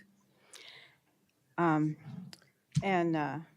of 1991, my husband and I purchased the home where we live. I need to swear you in, sorry. Oh, I'm sorry. It's Sure. my fault. I should have been on top of it. That's okay. You want to be sworn in or affirmed? Swearing in is fine. Sure. Okay. Do you solemnly swear that the testimony you give in this case now and hearing be the truth, whole truth, nothing but the truth, so help you God? Yes, I do. Thanks. Would you spell your last name, please? Sure. B as in boy, R as in Roy, O-A, D as in dog, another D, U-S. Okay. In May of 1991, we purchased our home where we live now. We live, well, I'll show you. 3/4 of a mile directly west of that well. Which I had no idea was going in until a week ago when a neighbor came and told us, someone I'd never met actually, and we were so appreciative that he did, because we had no idea this was happening, which amazes me that nobody told us. And it disturbs me greatly, I guess, that we weren't informed about this. Anyway, we have lived in this spot for 32 years. We wanted to be in the country, we wanted privacy, and it was a beautiful spot, and it was perfect until the windmills went in. But anyway, it was perfect. But we raised 2 children there. We love it there. We have no plans to move unless we absolutely have to when we get older, which probably will eventually happen. Anyway, once we became aware as to where this pipeline or this well would be, we came to the meeting last week so we could learn more about it, because we knew very little except for what the gentleman told us and showed us on a map how we were basically on the edge of the plume. So it'll be right under us. Once it gets going, the CO2 will be under our property. And we had a neighbor that gave us a video so we could see something about it. And it was a nice little video, but it didn't answer a lot of questions for me. And yes, something does need to be done to reduce the CO2, emissions. And we agree with that something needs to be done. But I'm not sure that this is the answer. There's still, it worries us. It's worrisome. Anyway, what would happen if there were a major earthquake or any seismic activity, and how would this possibly affect the CO2? Now, we've been told that the shale, it probably can't get through. But who knows, really? On something like this, they don't know. And so could this somehow infiltrate the water table where we get our water? And if so, then who do we contact?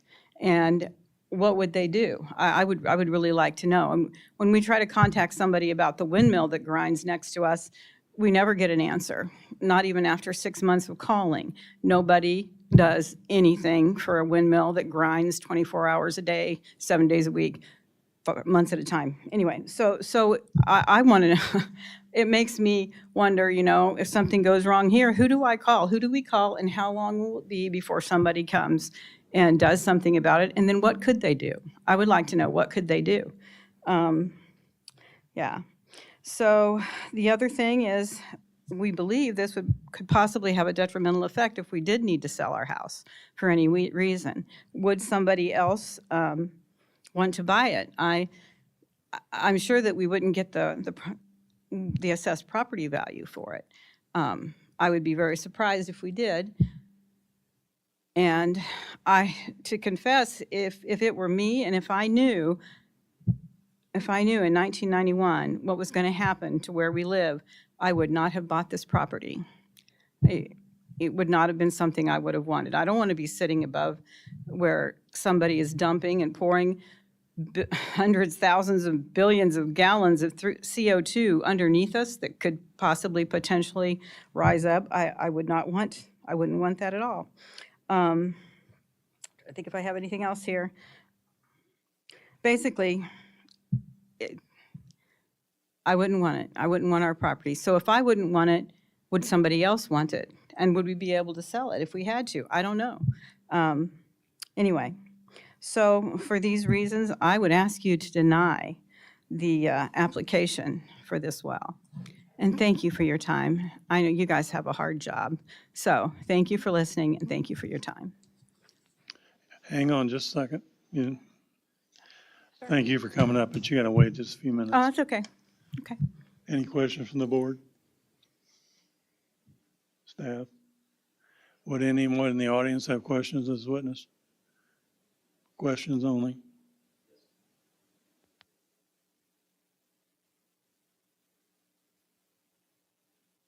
Tyler Young, 40563 East, 1400 North. Has Illinois People's Action provided an expert geologist for you to talk to? No, I have not had, no. Not to my knowledge, I have not talked to an expert geologist. Thank you. Any other questions? I think we're good. Okay. Thank you.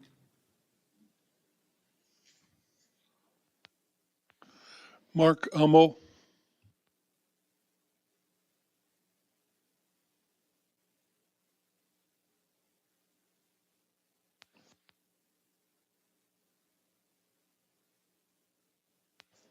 Mike Kerber.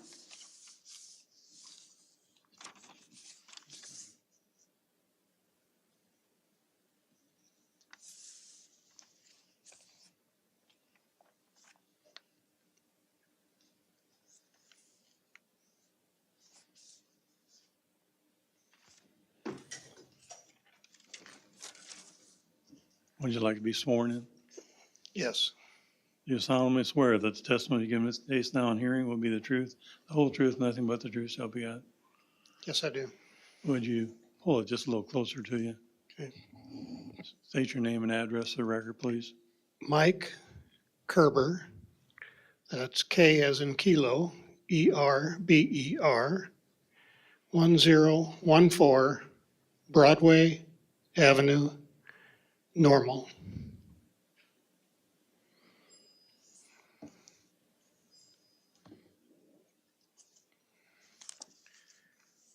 McLean County really has a wonderful quality of life. I've lived in 9 different cities and towns, and this has been my all-time favorite. But it's also great that more and more people are concerned about CO2. For the past 10 years, however, the amount of CO2 has been decreasing in the US. And that's due to wind energy, solar, hybrid vehicles, less coal being used. And that's making a difference. If these CO2 levels keep dropping, the ethanol industry may not need to pump it under our water supply. If we pump CO2 at a very high pressure, it may very well migrate into our aquifer and contaminate the water, which is the water for about 1 million people. And, we've heard promises here that CO2 can never get past the rock layers and get into our water. But the Titanic could never sink either.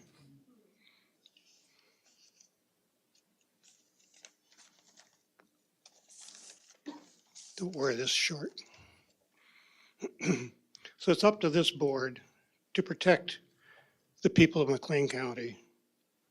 And please do what you can to keep all these people that are profiting from this, from contaminating our water. Thank you. Thank you. Questions from the board? Staff? Anyone in the audience? You got one. Hang on. You got one. Anna Young, Hannah Young. My address is 40563 East, 1400 North Road, in Saybrook, Illinois, 61771. 61770? Were you present when the two experts testified, when was it, 2 meetings ago? Was it November 7th? Regarding the distance our aquifer is from this proposed injection well? 2 meetings ago? November 7th, I believe it was. Yes. Do you recall what they said about how far the aquifer was from this? I've heard 9 hours of testimony and I can't remember everything. Okay, just curious. Thank you. Any other questions? You okay? Thanks for coming up.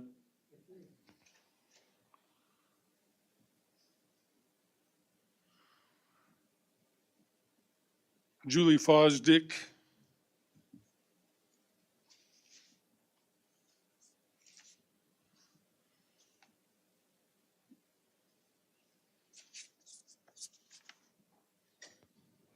You can sit down if you want to. That's right, I'll just stand. Okay. Would you like to be sworn in? Yes.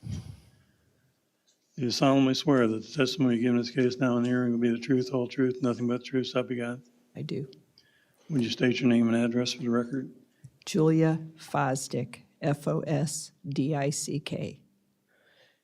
My address is 14530 East, 1300 North Road, Pontiac. So I'm a landowner that has property within the sequestration zone in the Navigators sequestration zone. I also have land that Wolf wants to build a pipeline across, and I live in Livingston County, north of where this project is proposed. And so I've been looking at, for the last 2 years, I've been looking at this whole concept of sequestration and the transport for it. And reckless is the word I'd use to describe the entire federally driven program of carbon capture and storage. There was, to my knowledge, never any study done to determine if forcing CCS on the ethanol industry, let alone other industries, would ever be carbon negative.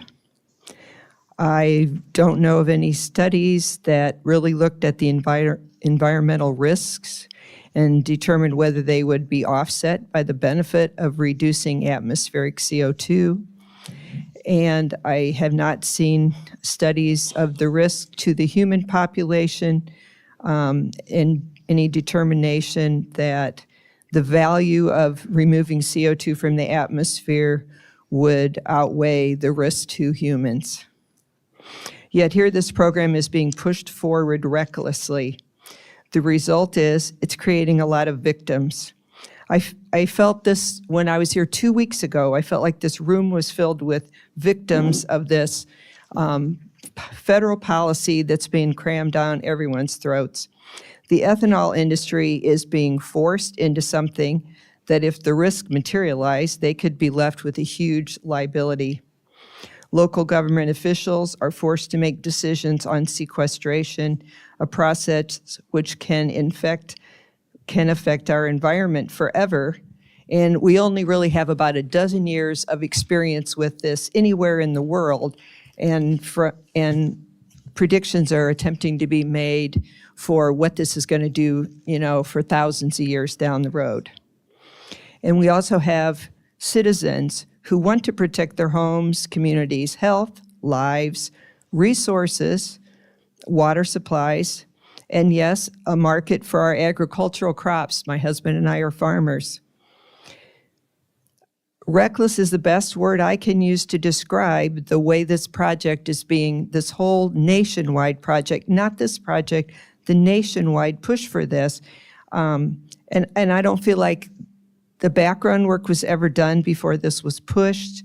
And so I just feel like it's up to us at the local level that we have to push back. Maybe down the road, this might be a solution, but at this point, it's not a safe solution, and it's not shown to actually accomplish what it's supposed to accomplish. Thank you. Thank you. Questions on the board? Staff? No. Anyone in the audience? I figured.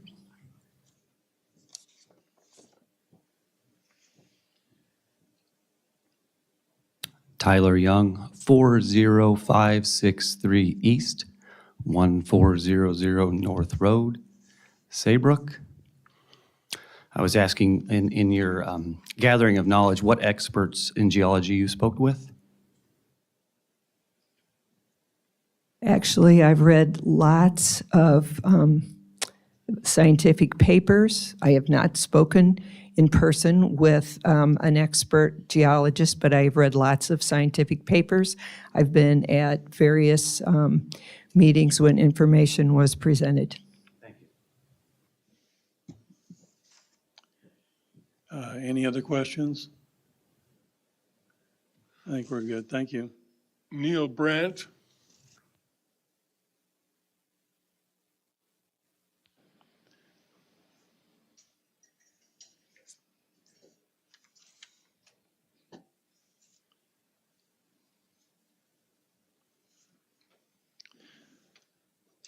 Would you like to be sworn in?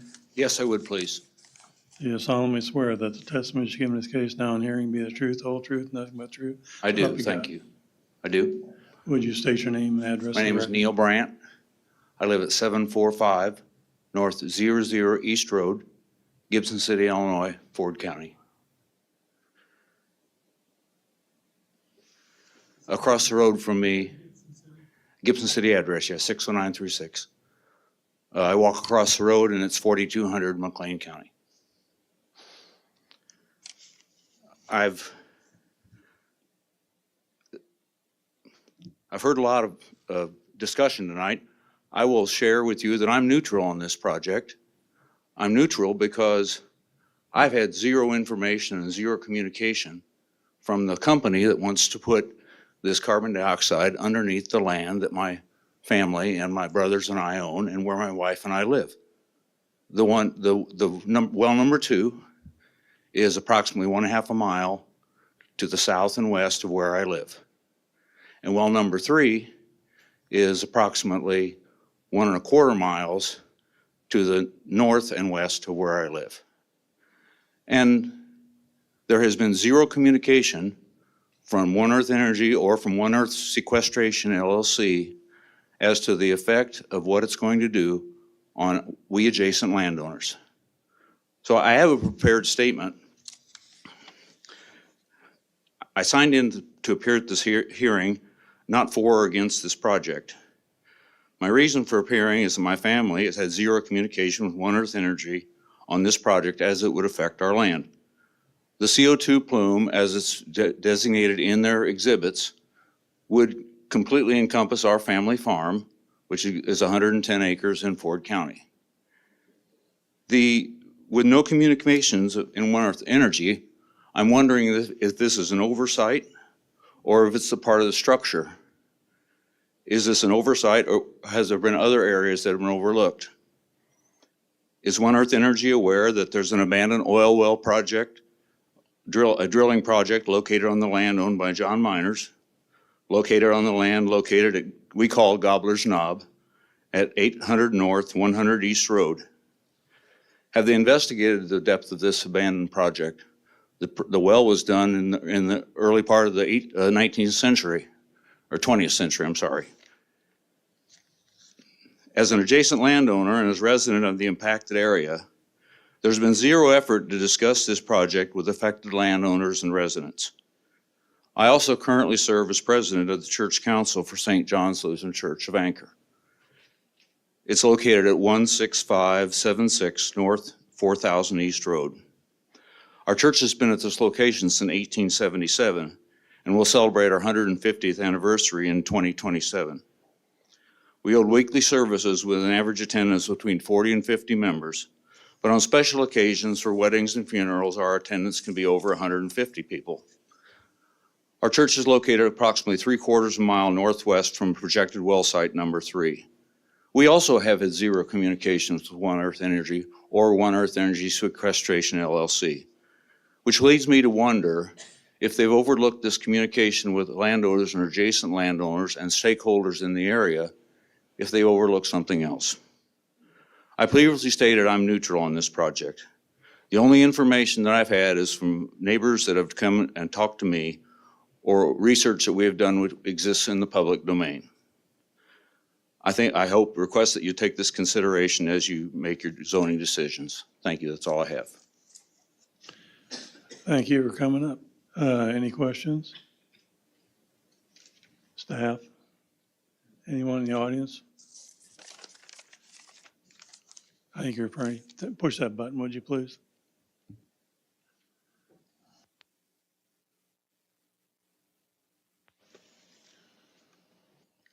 John Sedbrook.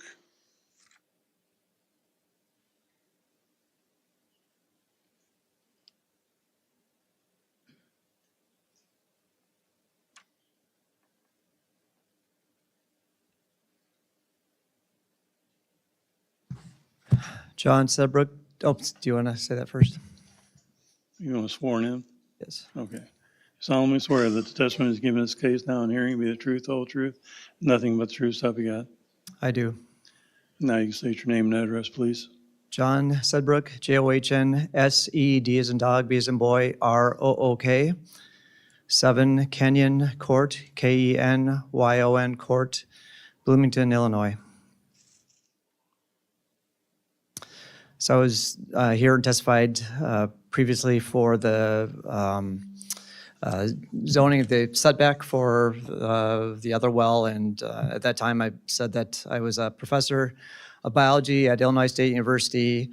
I've been studying and teaching the science underlying climate change for over 20 years. I've do research on bioenergy production, so I'm fairly well versed on that, including carbon cycling, and have been trained as a scientist. As a scientist, our currency is truthfulness, and you know, we're very measured in what we say. We don't make things up, and it's very hard to sit here and hear the mischaracterizations that are occurring, the false equivalencies, and the, you know, the attempted character assassinations of people just by because they're possibly making money at this, right?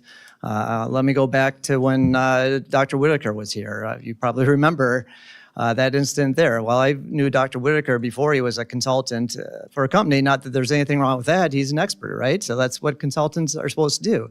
He worked for the Illinois State Geological Survey, which is a public job, right? And you heard his testimony. It was very, very careful, very measured. You heard the testimony of the gentleman there, right? As a scientist, we're very careful on what we say, right? And we don't overstate things. That's why he equivocated a lot of his answers, because we just are careful on what we say, right? And that's probably why scientists are not very good at this sort of back and forth, right? Because we're very measured, whereas the other side is throwing everything, including the kitchen sink, at the wall and seeing what sticks, right? So there are a number of things to talk about here. One I've talked about before is the necessity to be getting to net carbon zero. The goal is to do it by 2050. We've made progress, as was pointed out, but we're not doing nearly enough. I also point out that about a third of this past year, we're over 1.5 degrees Celsius warming for the entire planet. Just last Friday, we hit 2 degrees Celsius, first time ever. And the projections are not good. We're projecting to be near 3 degrees Celsius. So the point being is we cannot do business as usual. We can't just deny this well and think, oh, we're cutting enough, it's going to be okay. We're not cutting enough. And there's been plenty of science here. I forget the person who was saying that there's no science. There's a huge amount of science. This is not reckless. There's thousands of scientists that are studying this. There's thousands of scientific documents on this. There's annual meetings on this. The IPCC, International Government panel of climate change meets on this annually, and carbon sequestration is necessary to reach our goals, okay? So, is McLean County a place to be doing this? Well, all of us are emitting CO2, right? Have been for decades, so we have some responsibility with that. But also, farming, growing corn does cause carbon emissions. So an acre of corn brings a sequester something like 19 tons of carbon, but a lot of that gets eaten by microbes and goes back up in the atmosphere. So it's not staying there, and we have to put fertilizer on it, which is made from fossil fuels, because that nitrogen is necessary to make protein. Right? We need protein in our diets. We need protein to grow corn. So there's 1,400 farms in McLean County, and they've produced McLean County is the largest producer of corn in the state of Illinois, and Illinois is like the second largest producer of corn in the country. And so it's the bread and butter of this country or of this state, this county and state. And to be able to keep growing corn and market it, the ethanol absolutely have to be lowering the footprint of that ethanol, because you can't sell that ethanol to make sustainable aviation fuel with the current carbon footprint. All right, so they can sell it for some time now for mixing with gasoline, but they're not going to be able to sell for the SAF market. And there are no other sources, or not enough other sources to generate enough jet fuel that's low carbon intensity, which means what are we going to do? Stop flying, right? I mean, that's your choices, right? Either come up with alternatives, including SAF from ethanol, or stop flying, or somehow other way to deal with that. All right, so I guess that was an important point, and really that's why these guys are here and petitioning for this. And again, this is all science-based. The government is trying to incentivize people to cut carbon emissions instead of mandating it, and there's only so much you can do with incentivization, right? It's both carrot and stick. Guess I'll leave it at that. Thank you very much. Any questions from the board? I don't quite understand the concept of not being able to use ethanol as sustainable aviation fuel because of the carbon impact. I'm having trouble getting a grasp on that.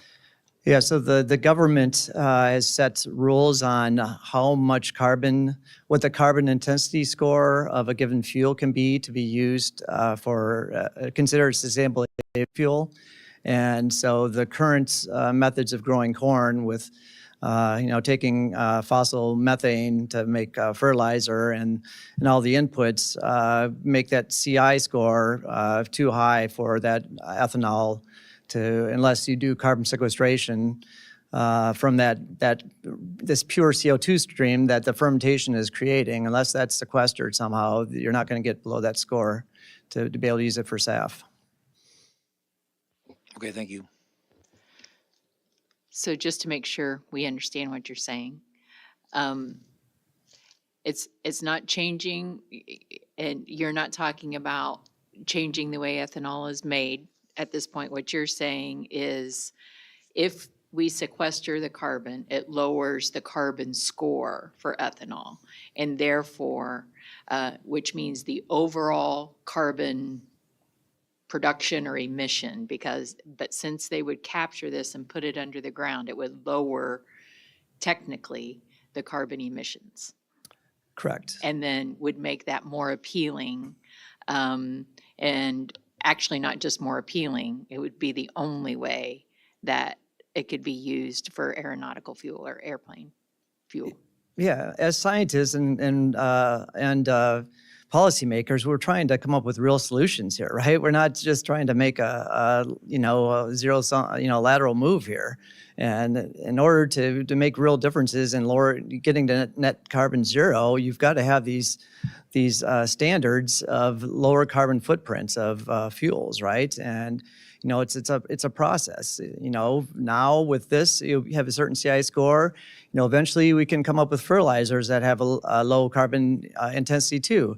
Growing cover crops will take carbon out of the atmosphere. That'll lower the carbon footprint of corn even more. So we can scientifically get to zero carbon corn, even net negative carbon corn. It's not going to happen overnight. Give us a chance to do this. Don't take our possible tools out of our toolbox to be able to do this, right?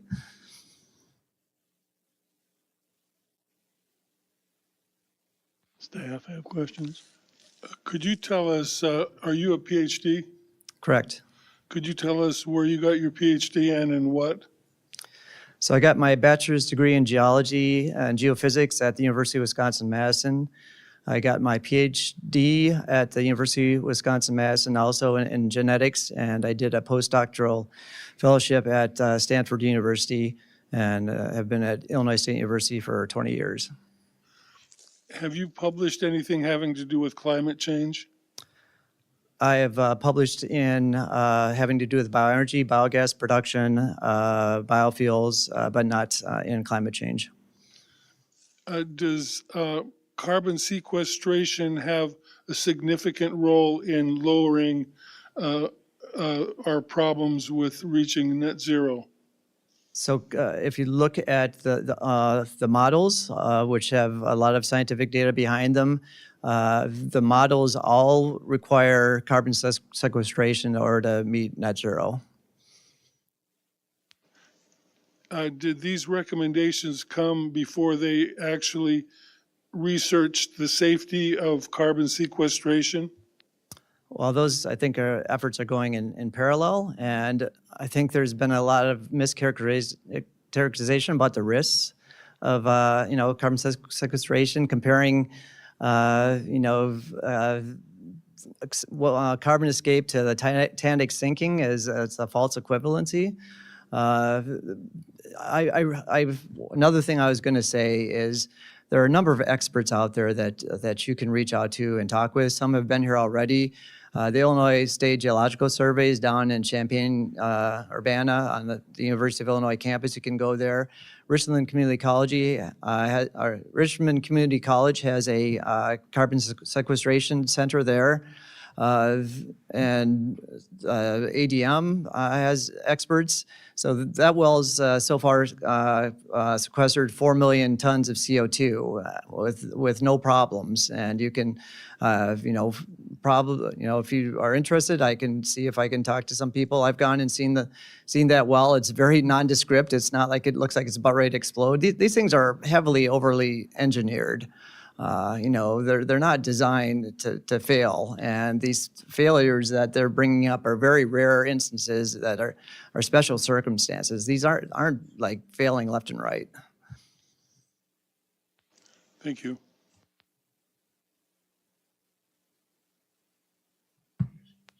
Anyone in the audience have questions?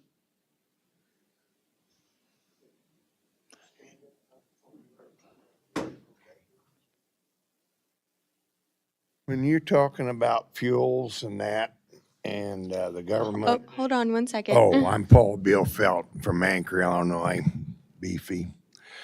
When you're talking about fuels and the carbon and how bad it is, you're using natural gas to do most of this stuff, and that's the cleanest burning fuel we got other than electricity. Would you not agree with that? Compared to what? Natural gas? Natural gas in this country is the cleanest burning fuel we have other than electricity, which would be from water turbines, nitro or nuclear power plants. Would I We not got to be get to a correct? question. I'm sorry. I'm asking him, you're trying to get rid of the carbon dioxide, and natural gas is always advertised as the cleanest burning fuel we have in this country other than electricity. Is that not correct?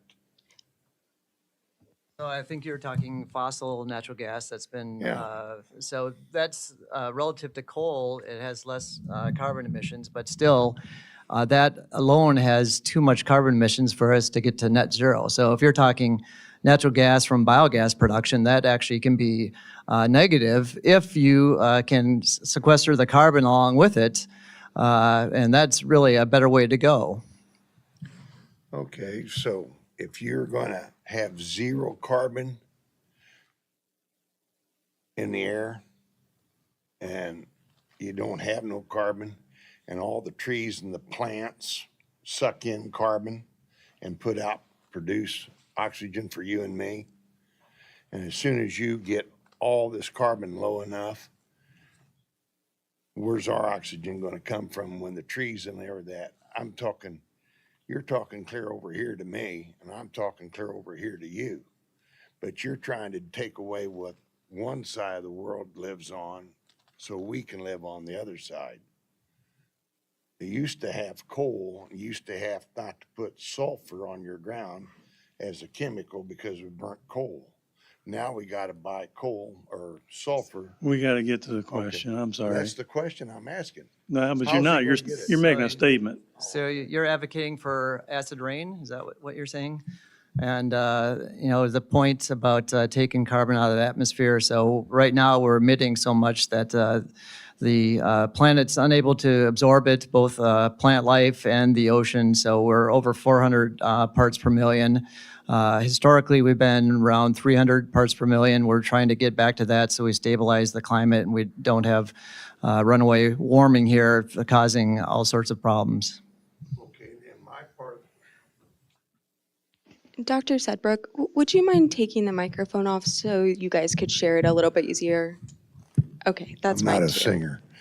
Okay, so we got China, Russia, and India polluting way more than the United States. So you want the United States to clean this up so they can pollute more? So if you want to look at historically here, the United States cumulatively has put more carbon dioxide in the atmosphere than China. And China currently annually is putting more in the atmosphere. But if you look at since the Industrial Revolution, we have put more than China. Okay, so that's one part. But we're all in this together, right? It's not like pointing fingers at each other. Oh, I'm not going to do it till somebody else does it. So next thing you know, the house burns down because nobody wants to put a bucket of water on it. So is that what you propose us doing? You bet you, because you're getting Any other questions? Thanks for coming up. Paul Brandt.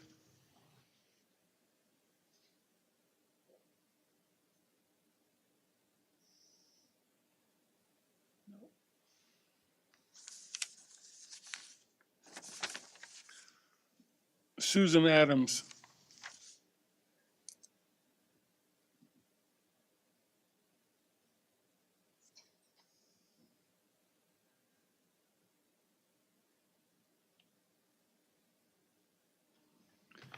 Would you like to be sworn in? Please. Do you solemnly swear that the testimony you give in this case now and hearing be the truth, whole truth, nothing but the truth, so help you God? I do. Will you state your name and address to the record? Susan Adams, A-D-A-M-S.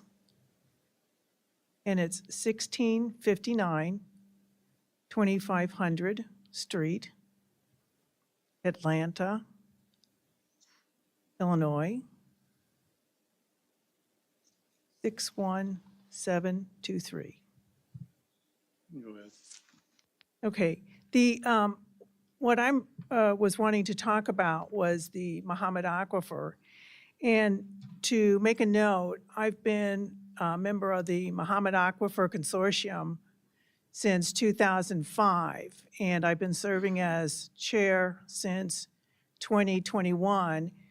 And our efforts are to learn more about the Muhammad Aquifer and how it functions and how to keep it in a sustainable form.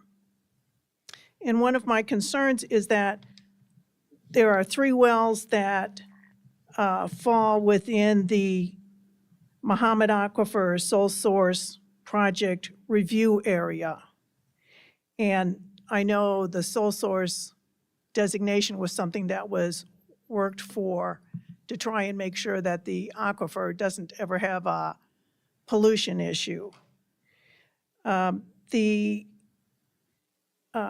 area of concern where the wells will be also fall within some of the watershed area, which recharges the sole source aquifer. So certainly something to be considered when this is being looked at. When we talk about the Class 6 well, that Class 6 well was not created by the EPA until December 24th, 2010. So we have a little less than 13 years of data and science to back any of this up. The ADM projects are not over the Muhammad Aquifer. They don't sequester under the Muhammad Aquifer. And some of what we know is that even though we have equipment that will do sonic testing and thumping of the subsurface structure, the geology still has issues, as in the Ancona gas field in Livingston County, where you have 3 layers of shale, the Eau Claire Shale, which is supposed to be the cap rock for the Mount Simon. You have the Maquoketa Shale above that, and above that you have the New Albany Shale, which should all serve as a stopgap for anything like CO2 or natural gas getting to the surface. But we know in the Ancona area that natural gas is getting to the surface in that area. And in fact, it's been getting there for a number of years, and NICOR that owns that area is asking for a rate increase so they can buy equipment to recapture the escaping gas to put it back down. We also know that in the Manlove gas field, and your natural gas and CO2 are both stored in the Mount Simon Formation. The Manlove gas field had a leak that was poor maintenance on an injection well, and that got into the Muhammad Aquifer. That was about 6 years ago, and even though the residents had to sue to get the problem corrected, a plan has been established. I believe money's been allocated, but the problem has still not been resolved.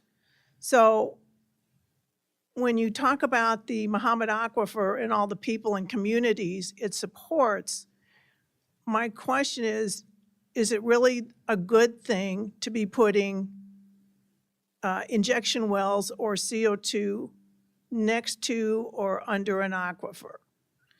So that's my concern. Thank you. Thank you. Any questions from the board?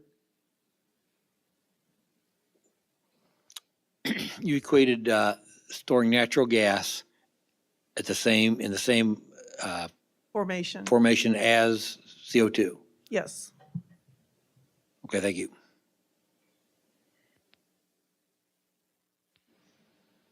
Anyone else?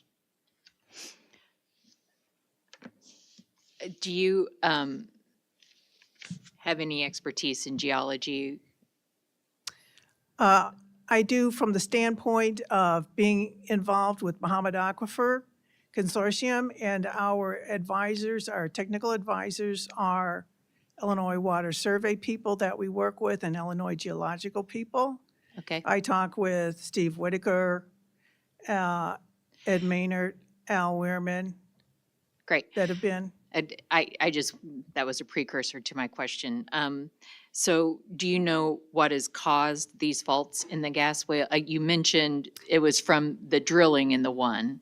Do you know what's caused the faults in the others? The Manlove gas field by Fisher, that was an injection well that developed a leak, so poor maintenance. The Ancona gas field, I don't know that we know other than it's fractures and fissures that caused leaks through the different shale layers.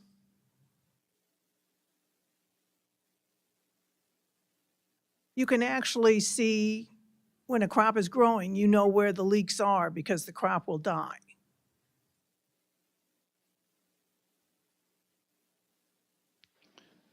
Staff have any questions? Anyone in the audience have questions? Thanks for coming up. Thank you.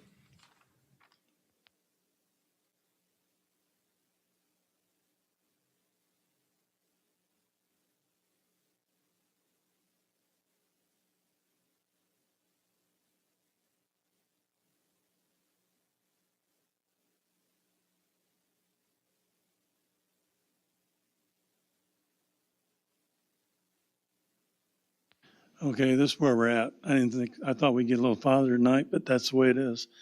And we're gonna take this up again on December 5th. That's our regular meeting night.